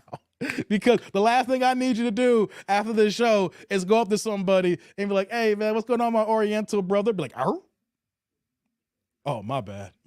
I didn't mean to say that. Hey, what up? Tito's in the building. What's poppin', Tito? Just getting off, stuck in Friday 5 o'clock traffic. It's all good, Tito, man. It's all good. Glad you're here, man. Kofi's like, Asians are people. The goods that they are make are Oriental. Thank you, CF. Look at that. She just gave us a little breakdown here. Thank you here. Yeah. It's the ultimate disrespect. All right. Not understanding the culture. And then coining a term of people, a word that they don't want to be coined as. Mad disrespectful, y'all. Mad disrespectful. We got Rod in the building. What's popping off, Rod? Vince is like calling a Japanese Chinese, like call me an African. Yeah, that's the thing though. We get all the terminologies mixed up, and people don't realize how people from across the pond, what they're a little disrespecting what they take. No doubt, man. No doubt. Let's continue. Let's let it play now. Let's get back into it now. After that part, that threw me off. Credit card limits of $20,000. Credit card limits? What the hell? Who works at McDonald's that has a credit card limit of $20,000? What the hell? I mean, you could. The managers? My son's girlfriend is a manager at McDonald's. Actually, you know what? That's true. I know my son's girlfriend is a manager at McDonald's, and she wear Yeezys. Shit. And I know a lot of McDonald's owners who do extremely well. So not just I know in Chicago it's a whole correlation of Black McDonald's owners, and they're all millionaires. So, I just happened to live by the only Black-owned McDonald's, and I met him at a bar one night. Oh, but what happened? I was back then. I used to be hectic shy. You know what I'm saying? So I got on the radio station. They had this show called "Yo, Did You See Your Love?" And you tell them where you saw your love at, and they try to find the person. So I had told him, but he never heard it. I don't think they couldn't find him. I'm pausing this part here because I had cut it off for a second here, but she talking about a guy can work at Foot Locker, but he needs to work at McDonald's because he needs to understand there's levels to it and bad and outside of his league. And talking about, well, a guy got to have at least a $20,000 credit limit because, she want a $1,500 Gucci bag. Seriously? Do you understand that just because a man may have a $20,000 credit limit, he still got to pay that credit card back? Credit card limit, I get to swipe and I can go buy what I want. Just swipe it, just put it on the card and just throw it in the bag. No, it just doesn't work that way. Because you know what though? On the 14th of the month becomes the statement balance. And that statement balance come out, you got to pay that bad boy back. So you're going to tell me that some man who works at McDonald's got a $20,000 credit limit and is over here swiping, bags for you, Gucci's and Birkins and Yeezys, and he got to pay it back? And then they're going to go to, well, you know what though? He's like, well, there's a lot of black men who own McDonald's out here. Like this woman going to get a man who owns a goddamn McDonald's franchise. Are we serious, y'all? This woman's going to go ahead and going to find her man that runs a McDonald's franchise, and she going to get that man to go buy some Yeezys and some Gucci's because he got a $28,000 credit card limit. Is it me, or are we hearing some of the most disrespectful, financial illiterate people that be called in the Kendra show? Like, real talk here. Like, just because a man got a credit card doesn't mean he got to use it. Credit means you got to pay it back. It's not free money. It's not, I got this card with this high ass limit. Let me go ahead and just make it work. Let's make it rain, baby. No. It's called a statement balance. You got to pay at the end of the month here. He's swiping. He's got to pay. And you want a McDonald's man to go ahead and pay $1,500 for Gucci bags? Boy, please, you can't make this up, y'all. Y'all can't make this up. All right, Diamond, we got to do the Kendra Cam. That's the Kendra Cam. What's she working with here? Oh, God. Oh, I'm coming back after my birthday. I ain't going to tell you why until you see me. You getting surgery? I ain't telling you, Kendra. Oh, yeah, I started back modeling. You asked me what I'm doing. You modeling? I started back modeling. Got my first gig. You know them stick-on bras? Stick-on bras? All right, but let's do the Kendra Cam. You model stick-on bras. All right, we see you 55 years old. This looks good for 55. Pow. So, Diamond, when was your last When was your last relationship? 3 years ago. You don't have to answer, but I'm gonna ask. When's the last time you was 3 years ago? Last time I had some dick. Oh God. It's so bad. Last night I was on live. I was like, you know what? I'm looking for a stud now. Fuck it. What the hell? Yo, I'm biting my toy so long. I say, well, shit. Studs wear plasticine. I'm best with a plasticine right about now. So I've been dating a plastic dick for 3 years. So now I'm open to studs. Fuck it. She dating a plastic dick for 3 years. Only God can judge me. Wrong. We all judging you right now. Hey, hold on, y'all. Not only is God judging you, we are all judging you. We all looking at this hood rat, this banshee, this hood booger, and we letting you know we are judging you. We are talking about you. Please, Ma, stop it with the disrespect, the foolishness, the tomfoolery, the hood boogery, the bansheeness, the thought pocket rockets. Please stop and end it right now. 10-4. I had to do that, y'all. Like a woman like this here, you don't want to be up close and personal. You need a megaphone. You need to be back up way far back. Matter of fact, if she came in your presence here, you would walk back like 15 feet. Be like, look here, Ma, I'm sorry, I can't talk to you. I am a square. I am an L7 boogie brother. No, I will not deal with the rancid red Kool-Aid dye. No, please keep your crackhead ex-husbands and the baby dads that shoot at you. Stay away from taxpayers like me. We don't want you. Sorry, had to make that out here. Yeah, we judging. I'm sorry. When people say only God can judge me, yeah, you got it wrong. We when you say that, we all judging you now because God's not even in the equation right now. God's like, don't put me into this mess because I didn't create this. Come on, man. Come on. Y'all can't make this up here.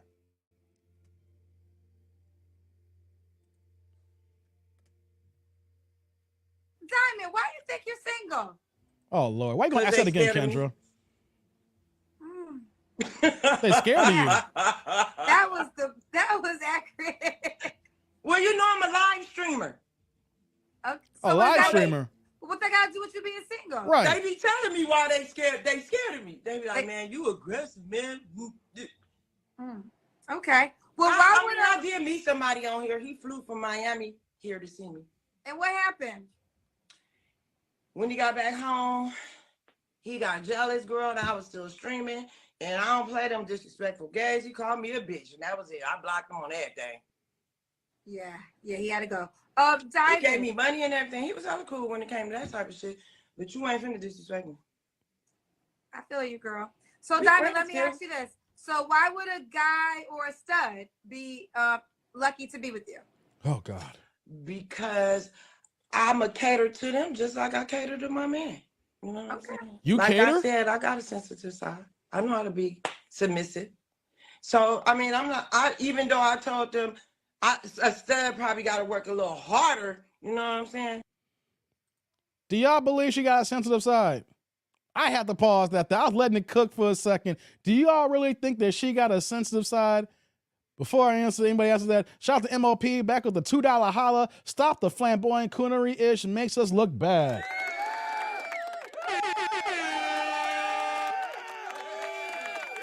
MOP in the house. Salute, brother. Thank you for that $2 holler.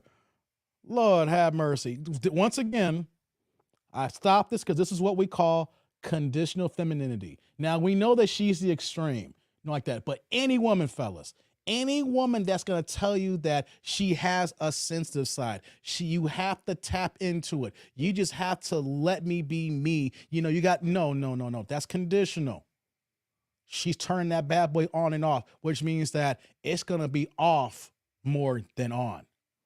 We don't take away the hood boogery here. If she wasn't even a ghetto thought here, but the fact that she said that alone says you need to run for the hills. Someone that's 55 years old that's saying that she has a sensitive side, you should always have a sensitive side, not just something you need to tap into, guys. That is not the way we need to move and how women are moving like this here, because when you see this here, just run. Because it's going to be off more than on, and she's going to be masculine. She's going to be cursing you out. She'll be calling you bro. Hey, bro.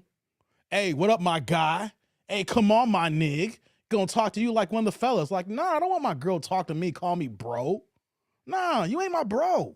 Stop that. You my lady. I ain't trying to hear all that. Come on now. Let's continue. But if you do get me, you know you got a prize. Anything worth having is worth trying to get. If you can get it easy, it ain't worth having. Which is why my coochie still ain't been touched in almost 3 years. Yep. What's the age range you want to date, Diamond? You're 55. I don't even know right about now. If you about 30-something, you got some money. No, I'm just you owning some shit. No, 38 is a good age. 38 to what? Till they not on a walker and shit. And not in a wheelchair. Not in a wheelchair. You know I done said this before, and there's somebody in my life that just reminded me.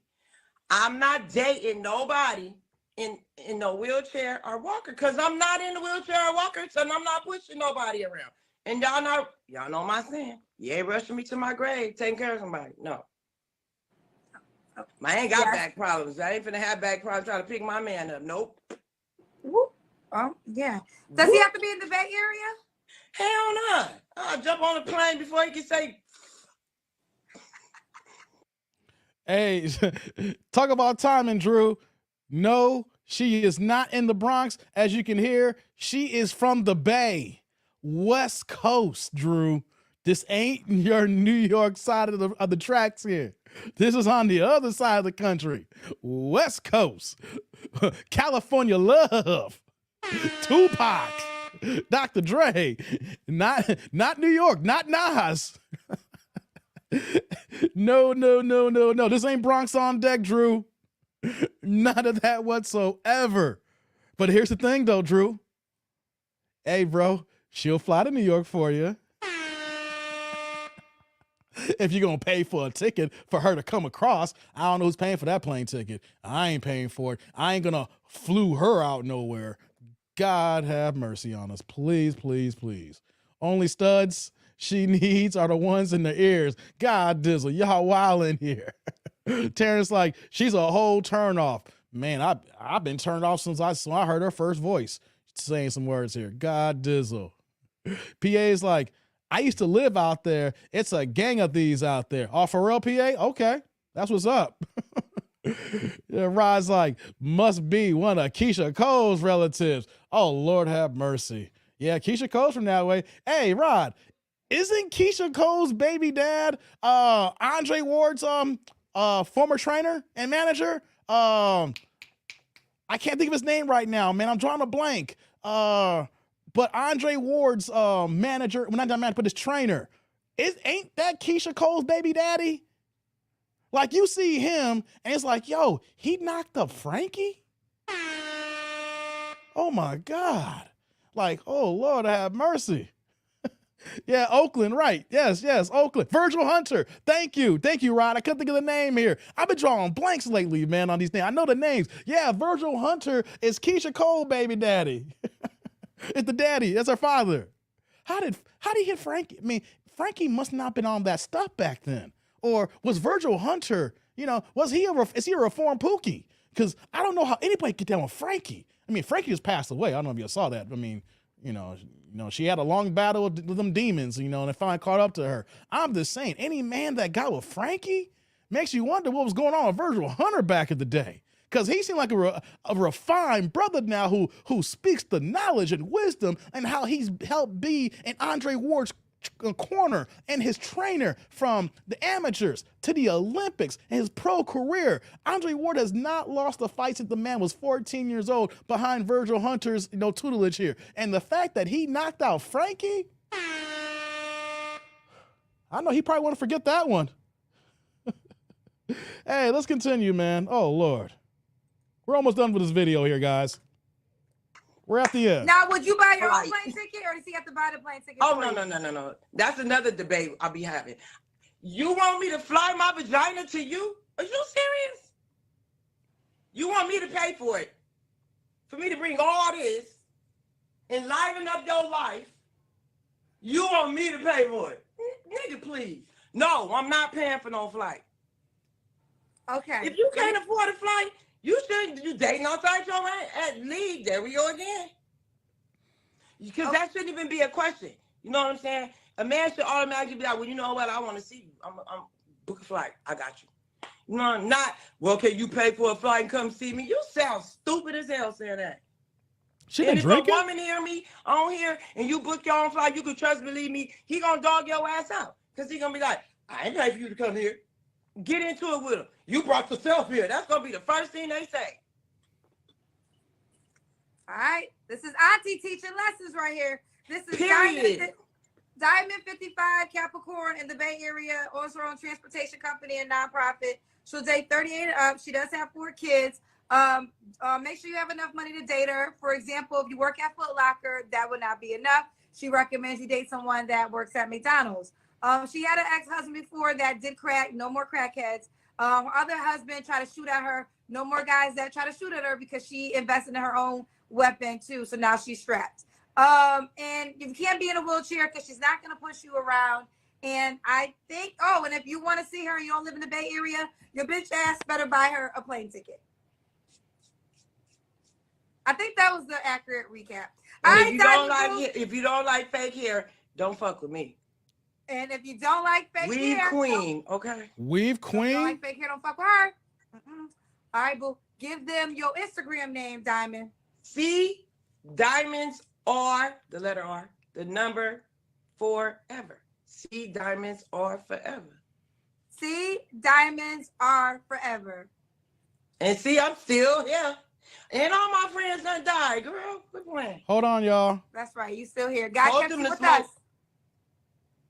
I'm pulling this up here. Girl. By the ounces. Okay. Now the phone's getting blurry, but C Diamonds are forever. Let me make sure y'all don't know. It's C, the word diamond, DIAMONDS, the letter R, the number 4, ever, EVER. C Diamonds are forever. All right, boo, you know I love you. I love you too, Kendra. I'll be back in about March. I got to show you something. Well, hopefully, maybe you'll find a man from this live and you'll come back with your guy. If you don't meet me by January 10th, you can't get it. I'm sorry. Ooh, the hell? Well, you got January 10th to get it. I'm going to date myself for the rest of my life. Good night, y'all. I'm going to watch the show. Y'all be good now. That's the video. Lord have mercy. Let's get her off the screen, damn it. Woo, Lord. Hold on. I'm about to pull the IG up here, guys. I'm trying to pull the IG up. Hold on. Give me 1 second here. Okay, I got the IG up. Ooh, God. Okay, guys. I don't know who wants to see this here. I'm going to put it in the chat.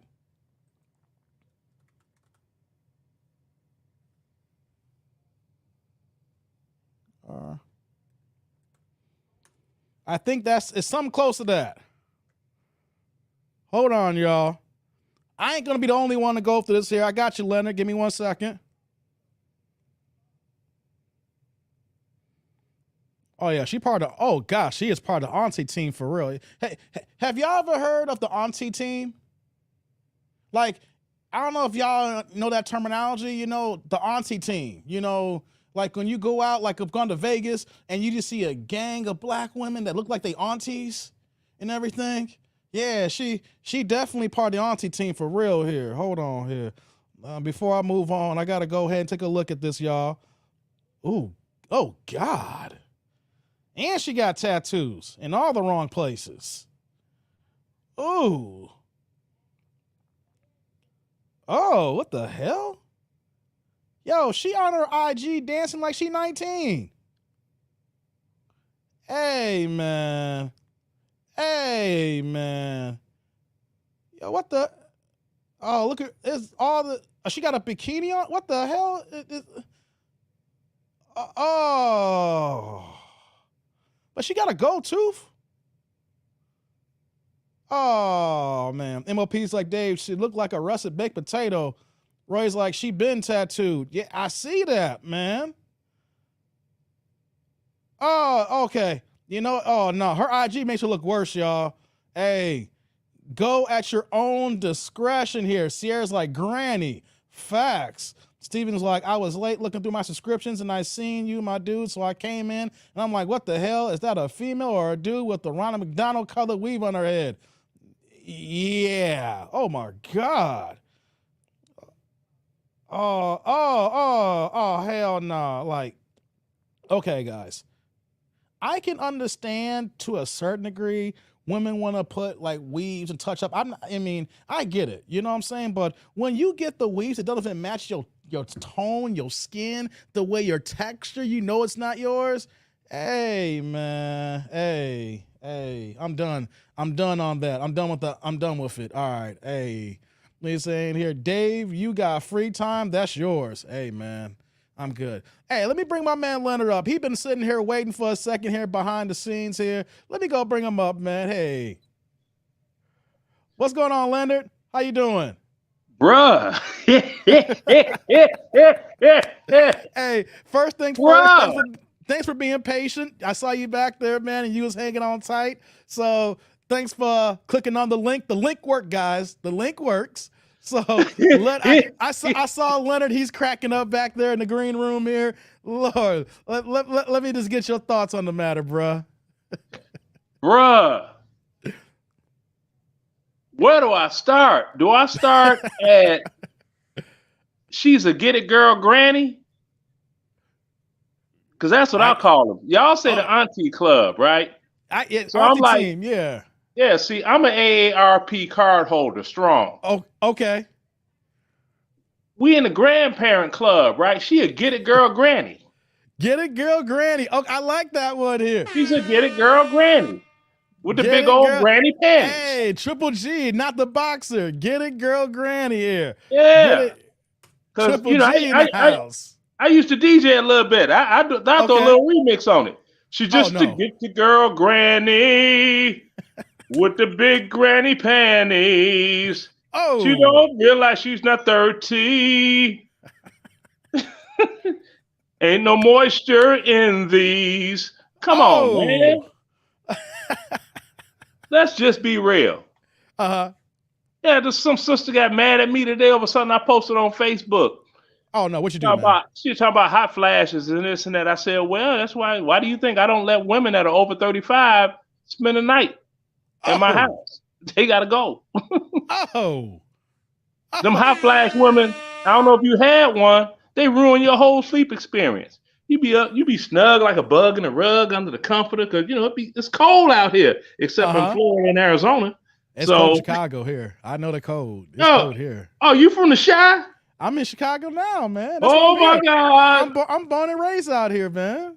Bro, I'm from Inglewood. Oh, for real? Okay. Inglewood with an E, not an I. Yeah, the E. Bro. Yeah. What block? What block you rep? Emerald, 69th. Oh yeah. I run stop signs through there.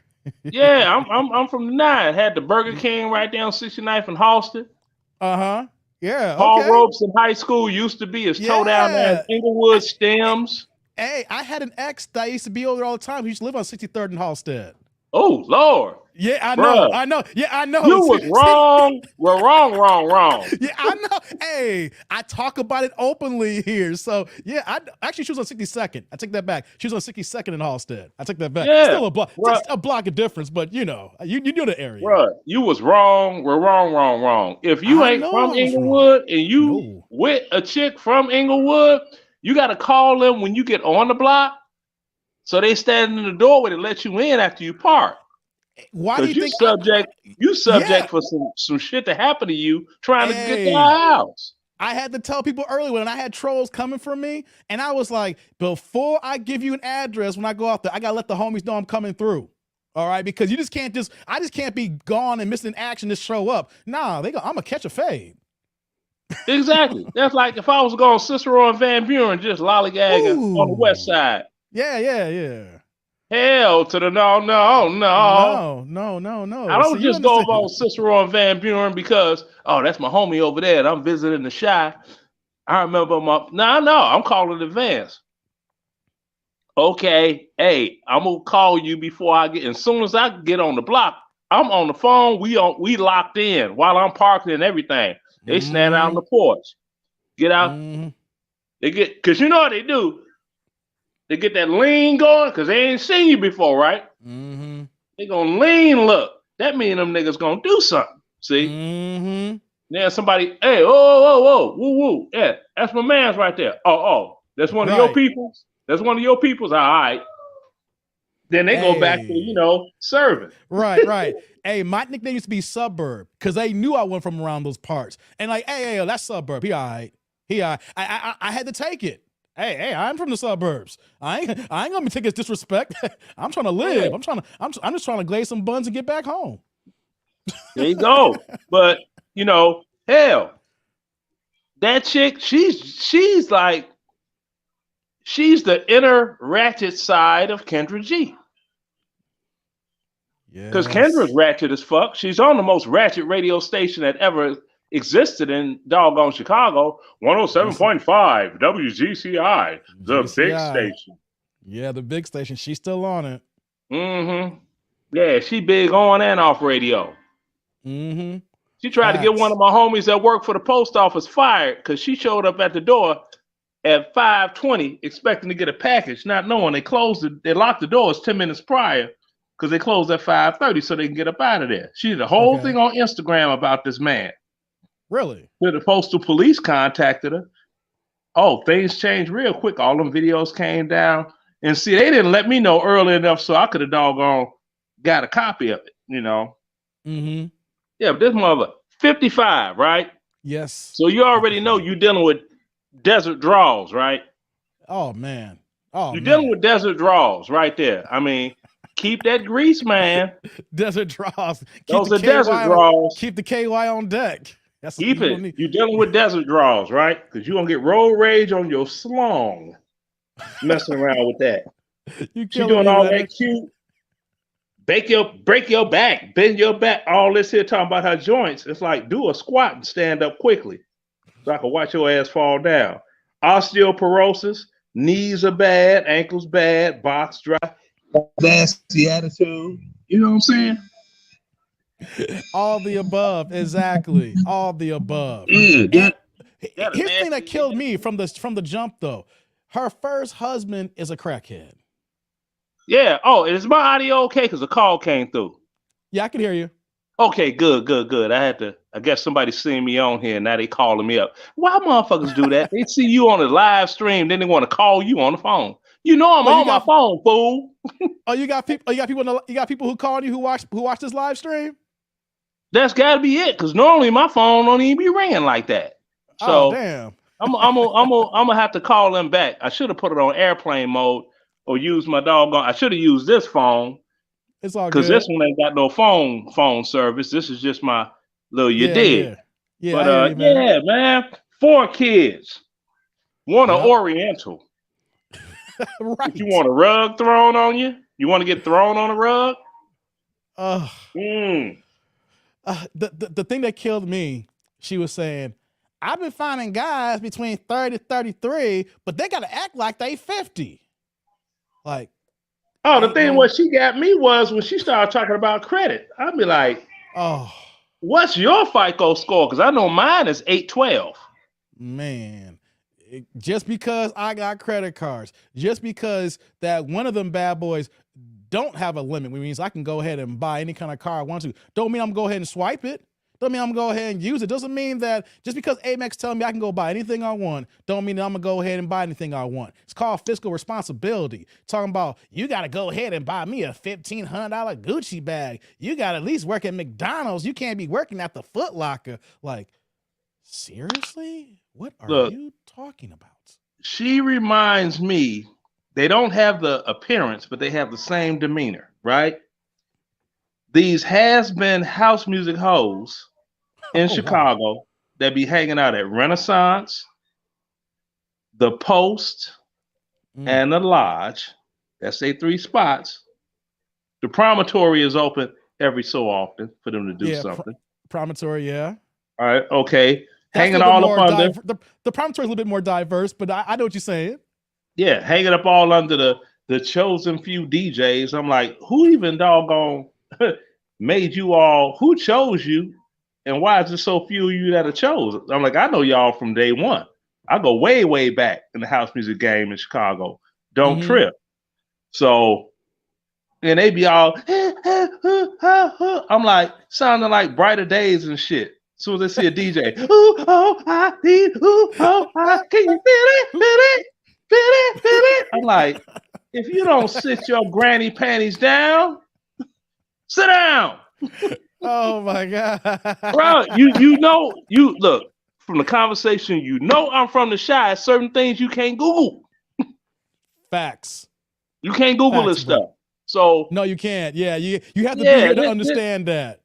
Yeah, and I'm like, okay, you know, and that's Kendra, and Kendra be talking about marriage, and she got some frozen eggs and baby making. And I'm like, Kendra, when your doggone child, if you ever do have one, first and foremost, she can't physically carry the child. She hasn't had children yet. Kendra is 43 years old. Facts. Her body is not baby carrying. She's already past the danger zone.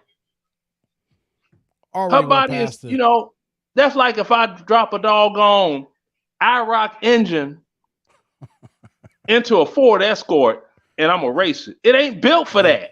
You see what I'm saying? Gonna be zooming. That Ford gonna be booging if you could. Yeah, the engine gonna twist, the motor mount's gonna break, shit gonna fall all out, and I'm out there looking stupid as hell, sitting there looking like old girl in Black Panther in that Lexus in a seat on the streets. Yeah. Hey, you came in here, bang bang. You came below the gun, brother. Bruh, hey, that's what I do, and I'm telling you, Kendra is on the same, you dig? Because I'm sitting there like, you will be at a high school graduation. That's my baby right there. Oh, that's your granddaughter? No, that's my firstborn. It'd be like, you like 71. Right. This your first. You must have thought you was Janet Jackson. I could have a baby at 50. Janet already had 2 shorties prior to the one she just had. For the doggone oil bearing dude. So her body has already been conditioned for baby making. Kendra's ain't. No. She gonna have to pay someone to carry that bad boy. Exactly. And she making like she latte trois, do they die, and I'm wah wah wah. I'm sitting here like, yeah, okay. That's like this broad tried to bank on me, talk about this, that, and the third. I was like, baby girl, look, you live on the south side of Chicago. Mm-hmm. I said, the property sizes are uniform in Chicago. Everything is uniform. It's all the same. I said, the house you paying a mortgage on is 3,125 feet of property. My crib in Georgia, I'm sitting on 21,000 plus feet of real estate. Yeah. I don't think you want to go there with me. Okay. I really don't. You got a 700 FICO score. You think you working with something. You're not. 700 ain't good. 740 is good. Over 800 is exceptional. I'm like, come on now. I know about credit. Yeah. I ain't got no college, I ain't got no college. Mind you, it took me 6 years plus summer school to graduate and get a City of Chicago public school diploma. So I ain't book smart, I know how to check a buck though. You know what I mean? Yeah. So, no doubt. But that redhead chick, I'm sitting here like, she wouldn't have a chance with me. Number one, I'd be like, your hair's the same color as my Mercedes. So that's a deal breaker right there. Then them catfish tail eyelashes be like, look like she pulled them up out the Calumet Sag Canal on 127th Street out there by the bridge and shit. Hey, come on, man. All like this here. Hey, come on, man. Looking like that.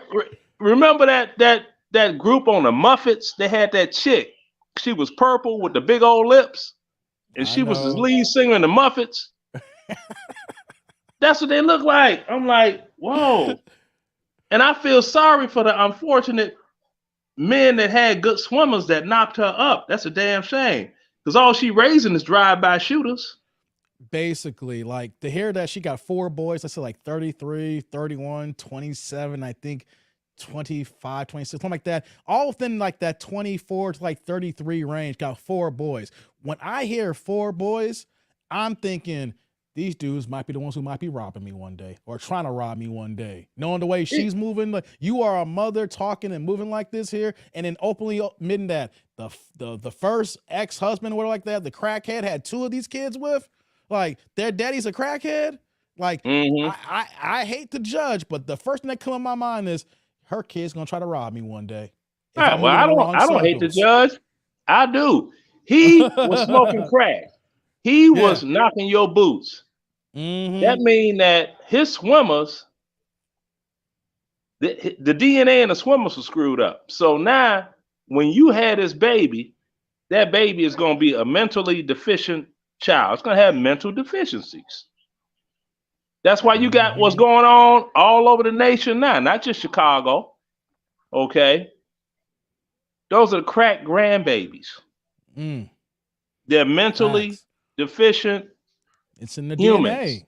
The men who have substance problems and they shooting their loads into these women here. And one thing that I can't get around my head, if you know for a fact that your man is on the hard stuff and you still laying down with that man and then you still giving that man that babies, it makes me question the fact that are you doing the same things as well? Because majority of the time, you're not going to find a clean person with someone who's not clean. You don't find clean people who are with crackheads and vice versa. They're not equally yoked. You know, we talk about equally yoked. We're not just talking about the Bible and being in a religious standpoint here. It works in all facets of the game. You know, if you have a crackhead, I'm going to assume that you're doing some crackheadish too. Exactly. I mean, that's like a situation that happened. I think it was in 2001, maybe 2, right? Over on the 9, there was this dude that was locked up, right? He got hit with 3 years. His baby mama waiting on him to get out. This other little chick, 21 years old, right? Mm-hmm. Talking about, well, when he get out, he coming to me. They got into a fight at the corner store. The baby mama broke a bottle and slashed her arm, right? The chick had blood loss, passed out. They took her to the hospital. She passed away. The only reason that woman did not end up with a murder charge is the autopsy revealed this particular female had a pre-existing kidney problem, right? That it went undiagnosed. So she was going to kick the bucket anyway. That's the only thing that saved her. That's the only thing that saved her. And I'm sitting here like, well, she had a kidney problem that was undiagnosed. Wouldn't it be exacerbated by the blood loss? But you know, I go down in the Chi. And in Inglewood, you know, that's 7th District. Man, the police are just trying to do their shift and go home alive. They ain't even trying to do their shift. They trying to take as less calls possible. They know they're getting 1 million calls a day. They just trying to they trying to get home. They already know that they already know it's gonna be bodies that day. It's all about them trying to make it to the cut. Exactly. Bodies on bodies on bodies. Nobody solved nothing. I mean, that's just like, man, it's somebody, you know, pretty much a family member lost their son right in front of their damn house from an argument that started in the crib on 79th Street. Right? Hit me up talking about, am I coming to the funeral? I'm like, no, I don't do murder funerals. And to put the doggone icing on it, homie was a Stone. Oh. But they was having the funeral at Callahan's on 70th and Halsted. Uh-huh. That's folks hood. I'm like, wait a minute. Yeah, I was going to say, when you said that, you said Stone. I'm like, wait a minute. You see, you see, bro, that's folks here. When they say folks here. Right. You can't, that's phone them. So, you know, you can't make this shit up. You can't Google this shit that I'm saying. No, you have to be out there. Yeah. Right. The last funeral that they wanted me coming to West Side for a funeral, the same scenario. And I was like, I can't go. Just like, why not, Dave? I said, only time I'm going to that funeral home is to go to MacArthur's. I'm gonna get me some other pork chops, and then I'm not going to the funeral. That's the only time you're gonna find me at that funeral home. I ain't coming there for that. Cause there's cats outside waiting for the wrong folks to be around there. Some people don't know about that. That's like, I'm not going there unless I'm going to MacArthur's. Serious business, because I tell you, you know, they doggone, man. You're not having a funeral over on like 75th right off State. I forgot the name of the joint. Because my brother's funeral is over there. If I could pull up the obituary, I could look and see what it is. If you ain't doing your thing over there, matter of fact, yeah, my brother and my sister, both of their funerals was over there, right? You know, if you ain't over there, it ain't going on. So safe. You know, because all of my people's up there, they buried at Mount Greenwood. You know. Okay. Me, I ain't even doing that. I'm going back to where my people came from before they moved to Chicago. I'm going back to Convent, Louisiana. I'm getting buried there. I hear you, bro. See, I already got everything wrote out for my son. He's like, I said, hey, son, something happened to me. Go ahead, be like, damn, dad, love you, dad. Now put his ass in the oven, roast him up, and take the urn, take the urn to Convent, Louisiana, and put it up into your dig. You know what I mean? With the rest of the family. Don't be spending all that money. I was telling folks just recently out here, like Mike in my chat here, I was telling them about 2 weeks ago. I've been mentioning a few times.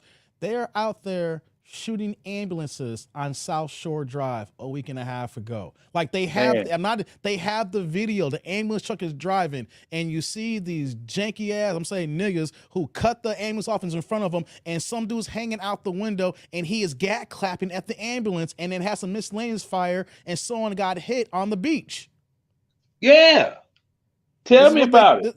And this is the type of woman here who is dating the kind of guys that we're talking about here, who got crackheads and talk about she's been shot at and stuff like that here. And then we just make it open up to like a bigger discussion about dating here. It's like, what man in the right mind is going to mess with a woman that's literally at grandma age, like you said, to get a grandma? I like that one. Triple G. Get a girl granny. Get a girl granny. I'm going to use that now. The fact that you are literally talking about guys in their 30 and 31 years old and dudes that shooting at you and dudes are smoking rocks. And it's like, you are not moving in a healthy lifestyle for even just a regular dude to be like, seriously? You can't make this up. If I was on her live stream, I would have been like, show me your closet. I'll show you mine. I don't have a hood closet. My closet is very organized. I hear that. I see it. Very organized. I got a whole side of it that I ain't even using yet. Because I'm not one of them clothes. I got to buy all the clothes on the rack. You know what I'm saying? I got my little, what I need for what I need to do and go and do. And that's it. And I'm good. I got plenty of room. But no doubt. If he can't buy me a Gucci bag, that's always okay. You a materialistic, and that's the thing. Who owns Gucci? Somebody white. Louis Vuitton, somebody white. Birka, somebody white.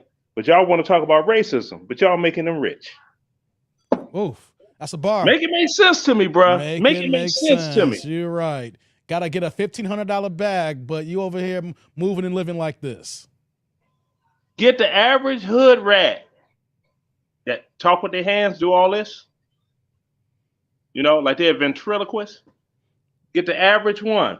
Put a Michael Kors bag, a bootleg, and a real one on the table, right? They can tell the difference between the real one and the fake one, but they act like they can't tell the difference between a doggone good man and a non-good man. Make it make sense. You can't, man. You can't. Oh, man. So are you in Louisiana right now? No, I'm in Georgia, man. I'm in Georgia. Okay. Yeah, I'm in the metro Atlanta area. You know what I'm saying? Okay. Looking at these. Because I did not, and this ain't me promoting no video I did. I'm just saying something that I did, right? I said something about, in the metro Atlanta area, black women that are 30 to 45 are aftermarket. 45 and above is like they on life support. Reason being, you got those that are under that age, they out here tricking. Everybody's and they mothers encourage it. They mothers tell them, you out here giving it up for free. Look, you need to get you a doggone older established man. They ain't out in the streets. That's the first thing. They ain't out in the streets. They ain't gonna be asking you who you was with, where you was at, what you was doing. They don't care. They just want your company, and they gonna put a couple of dollars in your pocket, give you like $200 or something, blah, blah, blah. And they act like they don't know what's going on. I'm like, okay, look, this chick, she is coming home, hanging out and coming home. Her hair's always done, her nails and everything. She wearing Jordans, but she ain't got no job. What you think your daughter doing? What you think your daughter doing? Right. You see what I'm saying? It ain't come out of thin air. Exactly. It ain't coming at all. Not on no like that. You know what I'm saying? So everybody's tricking these days, and I'm not gonna say a woman's name. I'm just gonna say that if everybody follows me there are several other black channels here and other channels that have panel shows. There is a woman on one of these panel shows that someone has sent me that she is on a tricking website. I will not say her name. I will not reveal anything about it. I'm just gonna be like, oh, thanks for the tea. I'm not gonna go ahead and go scandalous like that because that person ain't done nothing to me. It's the point that I've seen this woman now talk, and then she talking all this pro-blackness, and your ass is on a tricking website. Hello, hell, I was going to get some Popeye's chicken. You know, hey, about 4 years ago, I'm going to get some Popeyes. You had one of them little ones, you know, 22 years old, on the same page as Granny Panty, trying to, you know, spit that game. I was like, all right, you know, so, you know, because we texting back and forth, you know. She talking about I need woo, woo, woo to get my hair done. I'm like, well, I could go for some sex. You know, you want to do a negotiation? And she and I negotiated for her to be a $50 holler. Oof. And she came on by the crib. Of course, I'm strapped up because I don't need no residuals. You see what I'm saying? And right. Went on ahead and did up to your dig. So, you know, and it's a friend of mine in Chicago. She was like, no, you didn't. I'm like, yeah, I did. Text her a picture. That's her. She was like, Leonard, I thought you was playing. I said, look, baby, you done known me for years. You know, if I say it, I got a receipt behind it. You know what I mean? And they out here, and I'm sitting here like I'm 59 years old. And the last time I had a woman in her 20s, that woman ain't 30. You know what I'm saying? Because they out here tricking. They giving up the draws, dog. Everybody they giving it up. Everybody that's what makes it so hard for these other women down here, especially ones with the granny panties, because, you know, they want too much. You start talking, be 3 weeks into phone calls. Can we take a cruise? Take a who? You know, go to the island hopper, go to Jamaica. What? That's married people stuff. Right. Like, you crazy? You asking for this upgrade? Like, seriously? Upgrade? Shit. You asking me to pay for? Do you even have a passport? That's the first part, because I know I got one. I can whip it out right now. Do you have a passport? Because see, when I hang out in Europe. I don't even do the islands. You see what I'm saying? Oh man, that's crazy, that's my man. thing. Europe is my shit. It's been like this, man. Europe been my shit for like the past 35 years. Europe been my shit. Nice. You see what I'm saying? So I'm like, whoa, y'all, you want to go looking at them sandals commercials while you wearing sandals and weave. Like O'Shea, you seen them sandals commercials? Yeah, that's like O'Shea be saying, weaving and sandaling up. Exactly.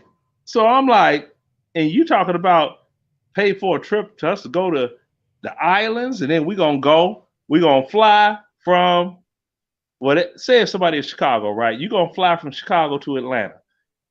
The adjoining flight in Atlanta, we're gonna be on the same plane, we're gonna fly to Miami. Then we're gonna get on the boat. Now we get on the boat. As soon as we go through all the motions and set sail, go into the room, I want to hit it. I'm tired. What you mean you tired? You ain't put no work in. That plane ride was all uncomfortable. They got every excuse to give up the draws. You ain't finna hornswoggle me. No. Shoot. And that's what they do. And they want too much. And it's like, what makes you think that your box is at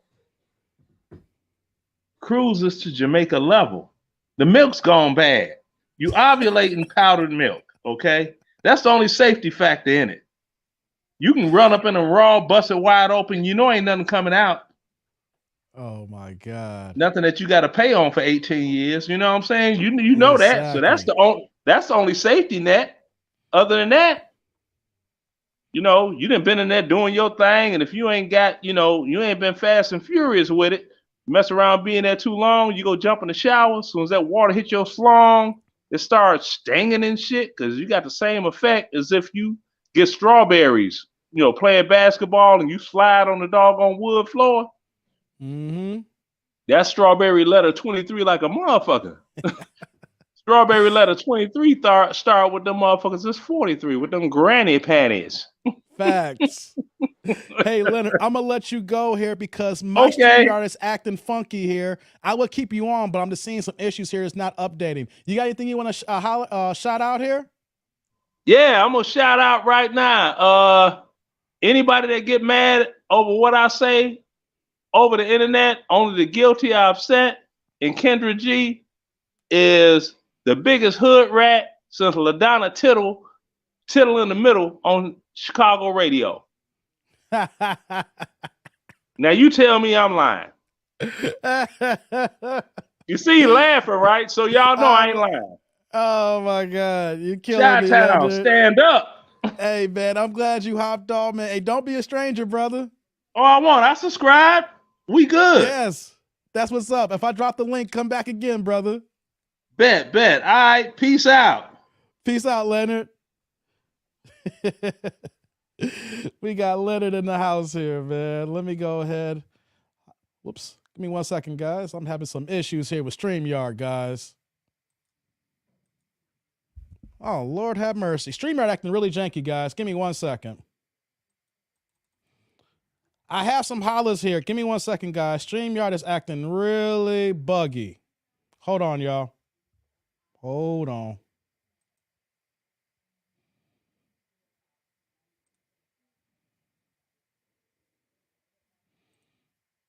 Okay, let's do this here. I can't even kick him out. We got some issues here. StreamYard is really doing this to me, and I got a holler here. Hold on, I can shout it out from the phone here. Hold on. Shout out to my man MOP, Inner Dogum and Aspiring. Shout out to him with the $2 holler. StreamYard's acting real crazy, guys.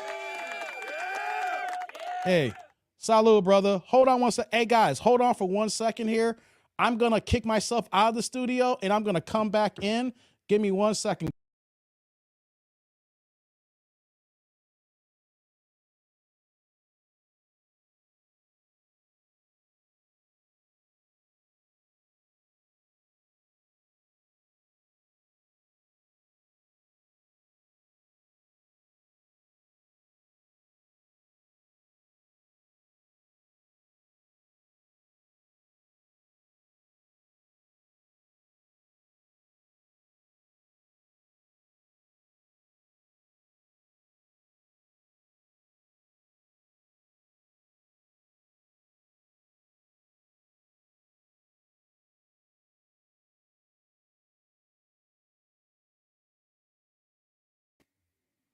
Okay. Oh, wow. Okay, I'm back now, guys. Can y'all hear me?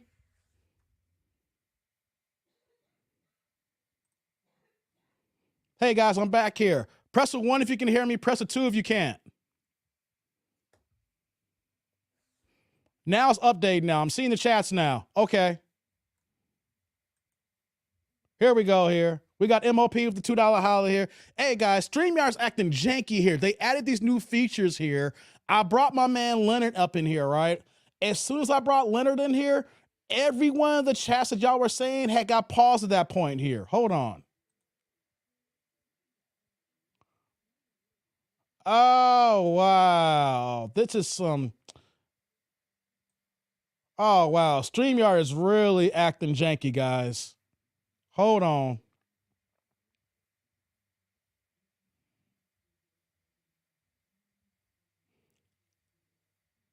Thanks a lot, Leonard, for joining here. Okay, y'all can hear me. Dope. Audio's good. Okay. All right. That's what's up, y'all. All right, cool. We back.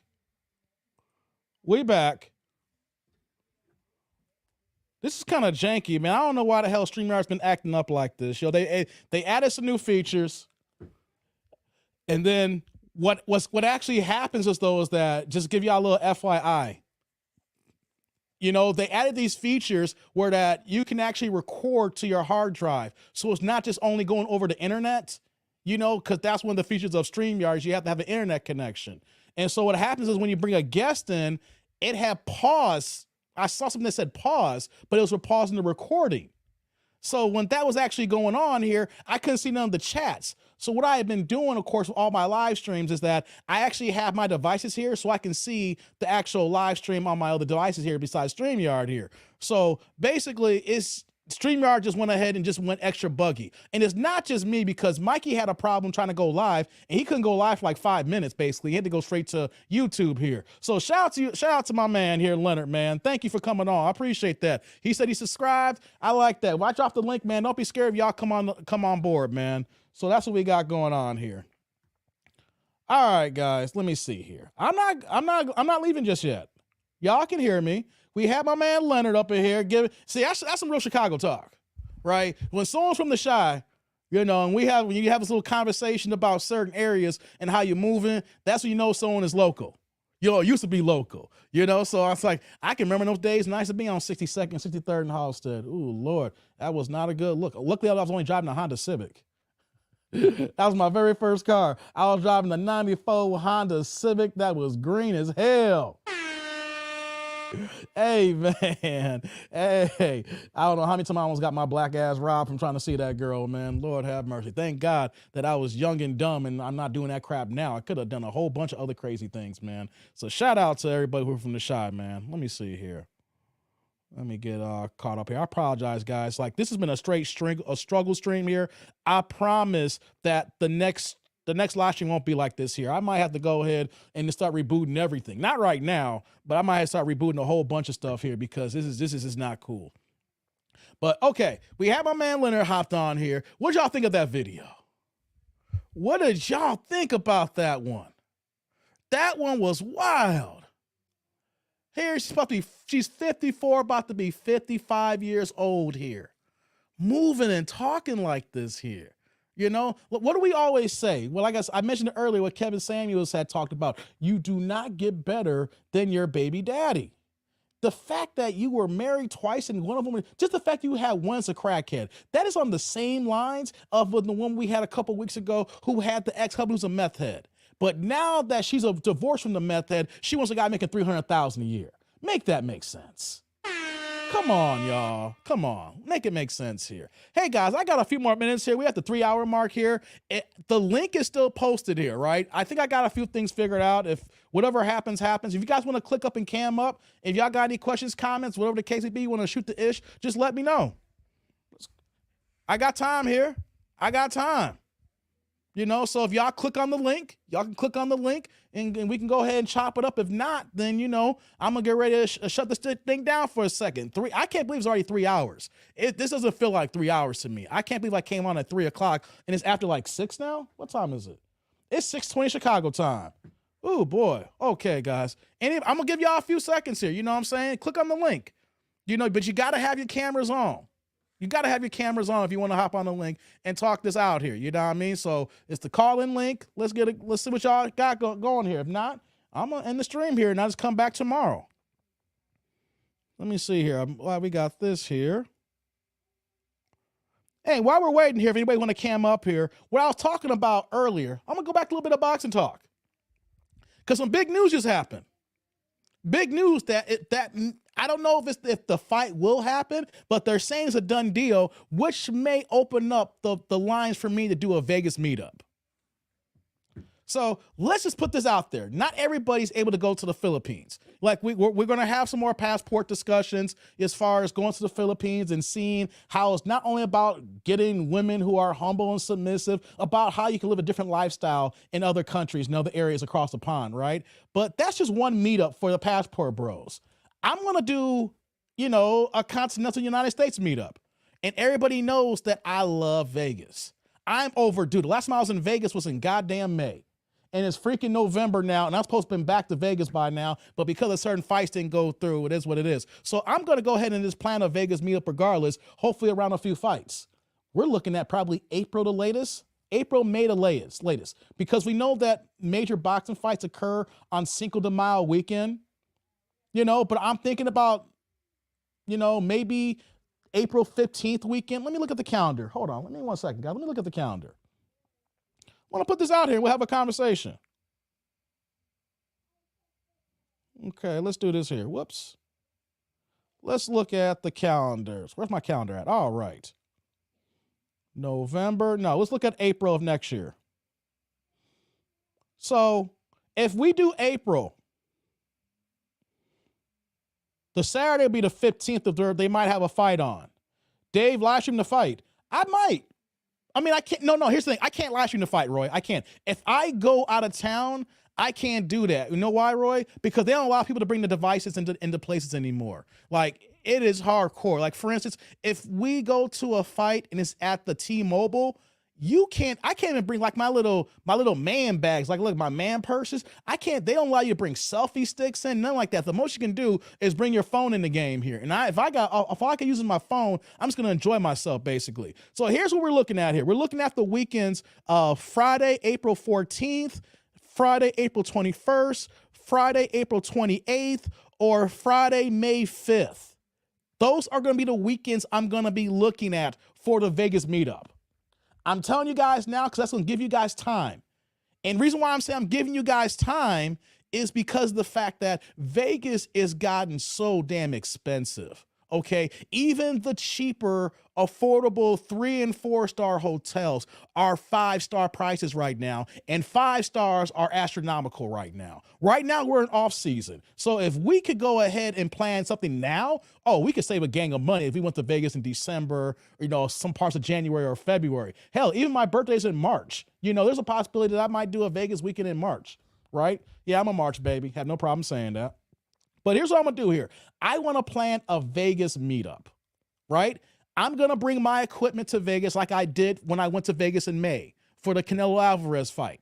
When I was at the Palazzo, I brought all my equipment out and I went ahead and I live. That weekend was me saying that I want to be a live streamer. I said that I did not just want to make reaction videos. I want to see if I can work on my craft and build a live streaming show and then kind of grow as I go from there. People don't realize that. I've touched on this here, but just to let you guys know, like if you see my YouTube videos, like everything is by niche and I do things by grouping as far as like the subject matter. You see a lot of Kendrick G videos because I'm keeping in that until I transition to doing other stuff as well. But in the beginning, the first 3 or 4 months, I did a lot of reactions to Kevin Samuels. And it got to the point where I was saying that I just didn't want to be known as a Kevin Samuels reaction, channel. I do those because I like to do those videos, but I also wanted to, I wanted to branch out. So the idea was when I went to Vegas was to have no distractions, like Vegas is not a place for kids. So of course I'm not going to bring my 5-year-old to Atlanta, Sin City. It's going to be a while before I bring my daughter to Sin City. Right. So I purposely went to Vegas so that I would have no distractions for no family, no friends. I'll have the spot to myself here and not just be live streaming the entire time. But unfortunately, the day that I flew into town was the day that Kevin Samuels actually passed away. Talk about ironic, right? But I used that entire weekend to live stream. I only pre-recorded one reaction video and I literally live streamed the entire time. Like Thursday, I was on Melanie King's live stream because, she was the one that was basically breaking the news when Kevin Samuels had died. And then when we had Friday, Saturday, and Sunday, I was live streaming all those days for multiple hours. Then of course, did I do some Monday? I'm trying to remember. I can't remember if I latched him on that Monday too as well. I think I may have did like a short one basically, but that was like the culmination. And so Vegas is like my second home. And I'm overdue now because that was May. And I told myself, I'm going to go back to Vegas very, very soon, but fights fell through the cracks here. So I want to put it out there for you guys that the latest, those 3 weekends in April or the first weekend in May, which is Cinco de Mayo weekend. What y'all think about like that as a Vegas meetup? Because I'm not just going to plan it around, okay, we'll meet up and like that. There's going to be several events to do. It's not just hanging out with that dude and we're going to plan a spot to get together. There's going to be so many other things going on that weekend. That just be part of it. I'm thinking about doing like the meetup like the Friday night because then there'll be a fight, the boxing fight, whatever weekend I choose will be Saturday night, Sunday night. I plan on being in town from like Friday to Tuesday when I do this meetup here. Just to let y'all know. So let's say we had Cinco de Mayo weekend, and that's like May 5th. I plan on being there from Friday to Tuesday. The same thing from any other of those weekends. So I just want to throw that out there right now. Get your money right. Vegas is expensive. It is damn expensive. It ain't the same. They trying to get their money back from the pandemic, all the money they lost. And I'm already letting you guys know right now. I'm already planning on staying at Resorts World. Yeah. If it's not Resorts World, I'm staying at the Wynn. Y'all know where hotel I'll be at now. So get y'all money right and get it together here. Look at Vegas during those weekends here. If y'all interested in hitting up the spots. Let me see here. What's this here? Hold on. Sorry, StreamYard acting buggy again. All right, here we go. Back at it again. Yeah, so I just want to put that out there. I don't see no one clicking on the link, so I'm about to close down shop here in a second here. So, yeah, Vegas meetup. I'm putting it out there because I'm already setting the standard. And the reason why I'm saying that is because we had announced like last night and today that Tank Davis and Ryan Garcia. Now, I know there's a whole bunch of hardcore boxing, the LDBC is not happy about this fight here. They want to see Devin Haney in the mix. They want to see other fights. But at least we do have something on the horizon. What happens is, what we got going on here is that Tank Davis is going to do an interim fight on January 7th. Ryan Garcia is looking to do a fight around that time as well. And if everything goes fine, they're looking at April 15th weekend. Now, I don't know if that's going to happen April 15th, but they're looking at that. But here's one thing we got to know. There will not be no Canelo Alvarez fights on Cinco de Mayo or Mexican Independence Weekend unless Canelo Alvarez is deciding to rock with the PBC. Al Heyman went yesterday and snatched up all the major weekends in Vegas for the first half of the year for the MGM. And just to let y'all know right now how I'm planning my trips here, this is what Al Heyman did. He went ahead and locked up the MGM locations for the January 7th weekend, January 28th, February 4th, March 18th, May 6th, and September 17th. So that means that if Canelo Alvarez wants to fight on the major holidays, he's going to have to come to PBC. If it's not going to be with PBC, we're going to see the likes of Tank Davis. We're going to see the Charlo brothers. We're going to see David Benavidez. We're going to see some top fights. We're going to see Errol Spence in the mix. So I'm planning around a fight, but there's going to be hot stuff going on. And on top of that, too, we're looking at spring, early summertime that I'm looking at here. So it's going to be pool season again. Y'all get to wear you can wear for the ladies. Y'all don't got to wear no clothes. It's sundresses and bikinis if y'all doing that. PA Texas says, I get comps in Vegas. I'll be there. That's what's up, man. Yeah. Leonard's like, that's okay. That's something else here. That's better than taking granny panties on a cruise. Yeah, I see that there. So I'm planning the Vegas meetup here, guys. So we're looking at April and May. Get your money together. I'm already letting y'all know I'm staying at Resorts World. Or the Wynn is number 2, depending on what's going on there. So you know what hotel I'm going to be at. And if you're wondering where I'm going to be at Resorts World, I am not staying at the Hilton side. I am not going to stay on the Conrad side. I am staying in the 5-star, 5-diamond side. It's going to be Crockford's. Yes. So that's what we're going to do. We're going to do Crockford's on that one for me. So I'm going to tease that out there now. So there's a couple of trips we got out there, but for the local cats who want to get to Vegas, who maybe want to go to a fight weekend, or if you want to go to a concert in Vegas, or just want to be in Vegas in late spring, early summer and get ready for pool season, I'm going to be out there and we're going to plan that out. Yes, sir. Yes, sir, indeed. So I just want to get that teaser out, and I'm going to touch about it more this weekend here. So since I don't see no one clicking on the link, I'm going to get out of here. Your boy's been struggle streaming. StreamYard's been giving me mad problems today. I've already gone for 3+ hours. So I'm going to shut this stream down so I can get ready for tomorrow's stream. Hopefully tomorrow I don't have the issues that I have here. So I apologize that I'm a little bit out of whack and things of that nature. I'm not used to StreamYard. I'm used to StreamYard being buggy. I'm not used to StreamYard acting like this here. Okay, guys, so we're going to shut it down. We've been going for 3 hours. This was a fun stream. As always, comment, like, and subscribe. SLC and everything like that. Support me on the likes here. I need the YouTube algorithm. Thank you, everybody, for the supers and also the cash apps. And look, we're going to be back again this weekend. But as always, I'm that dude named Dave, and I'll see y'all the rest of this weekend, YouTube world. Y'all be good. Thanks again. Peace out.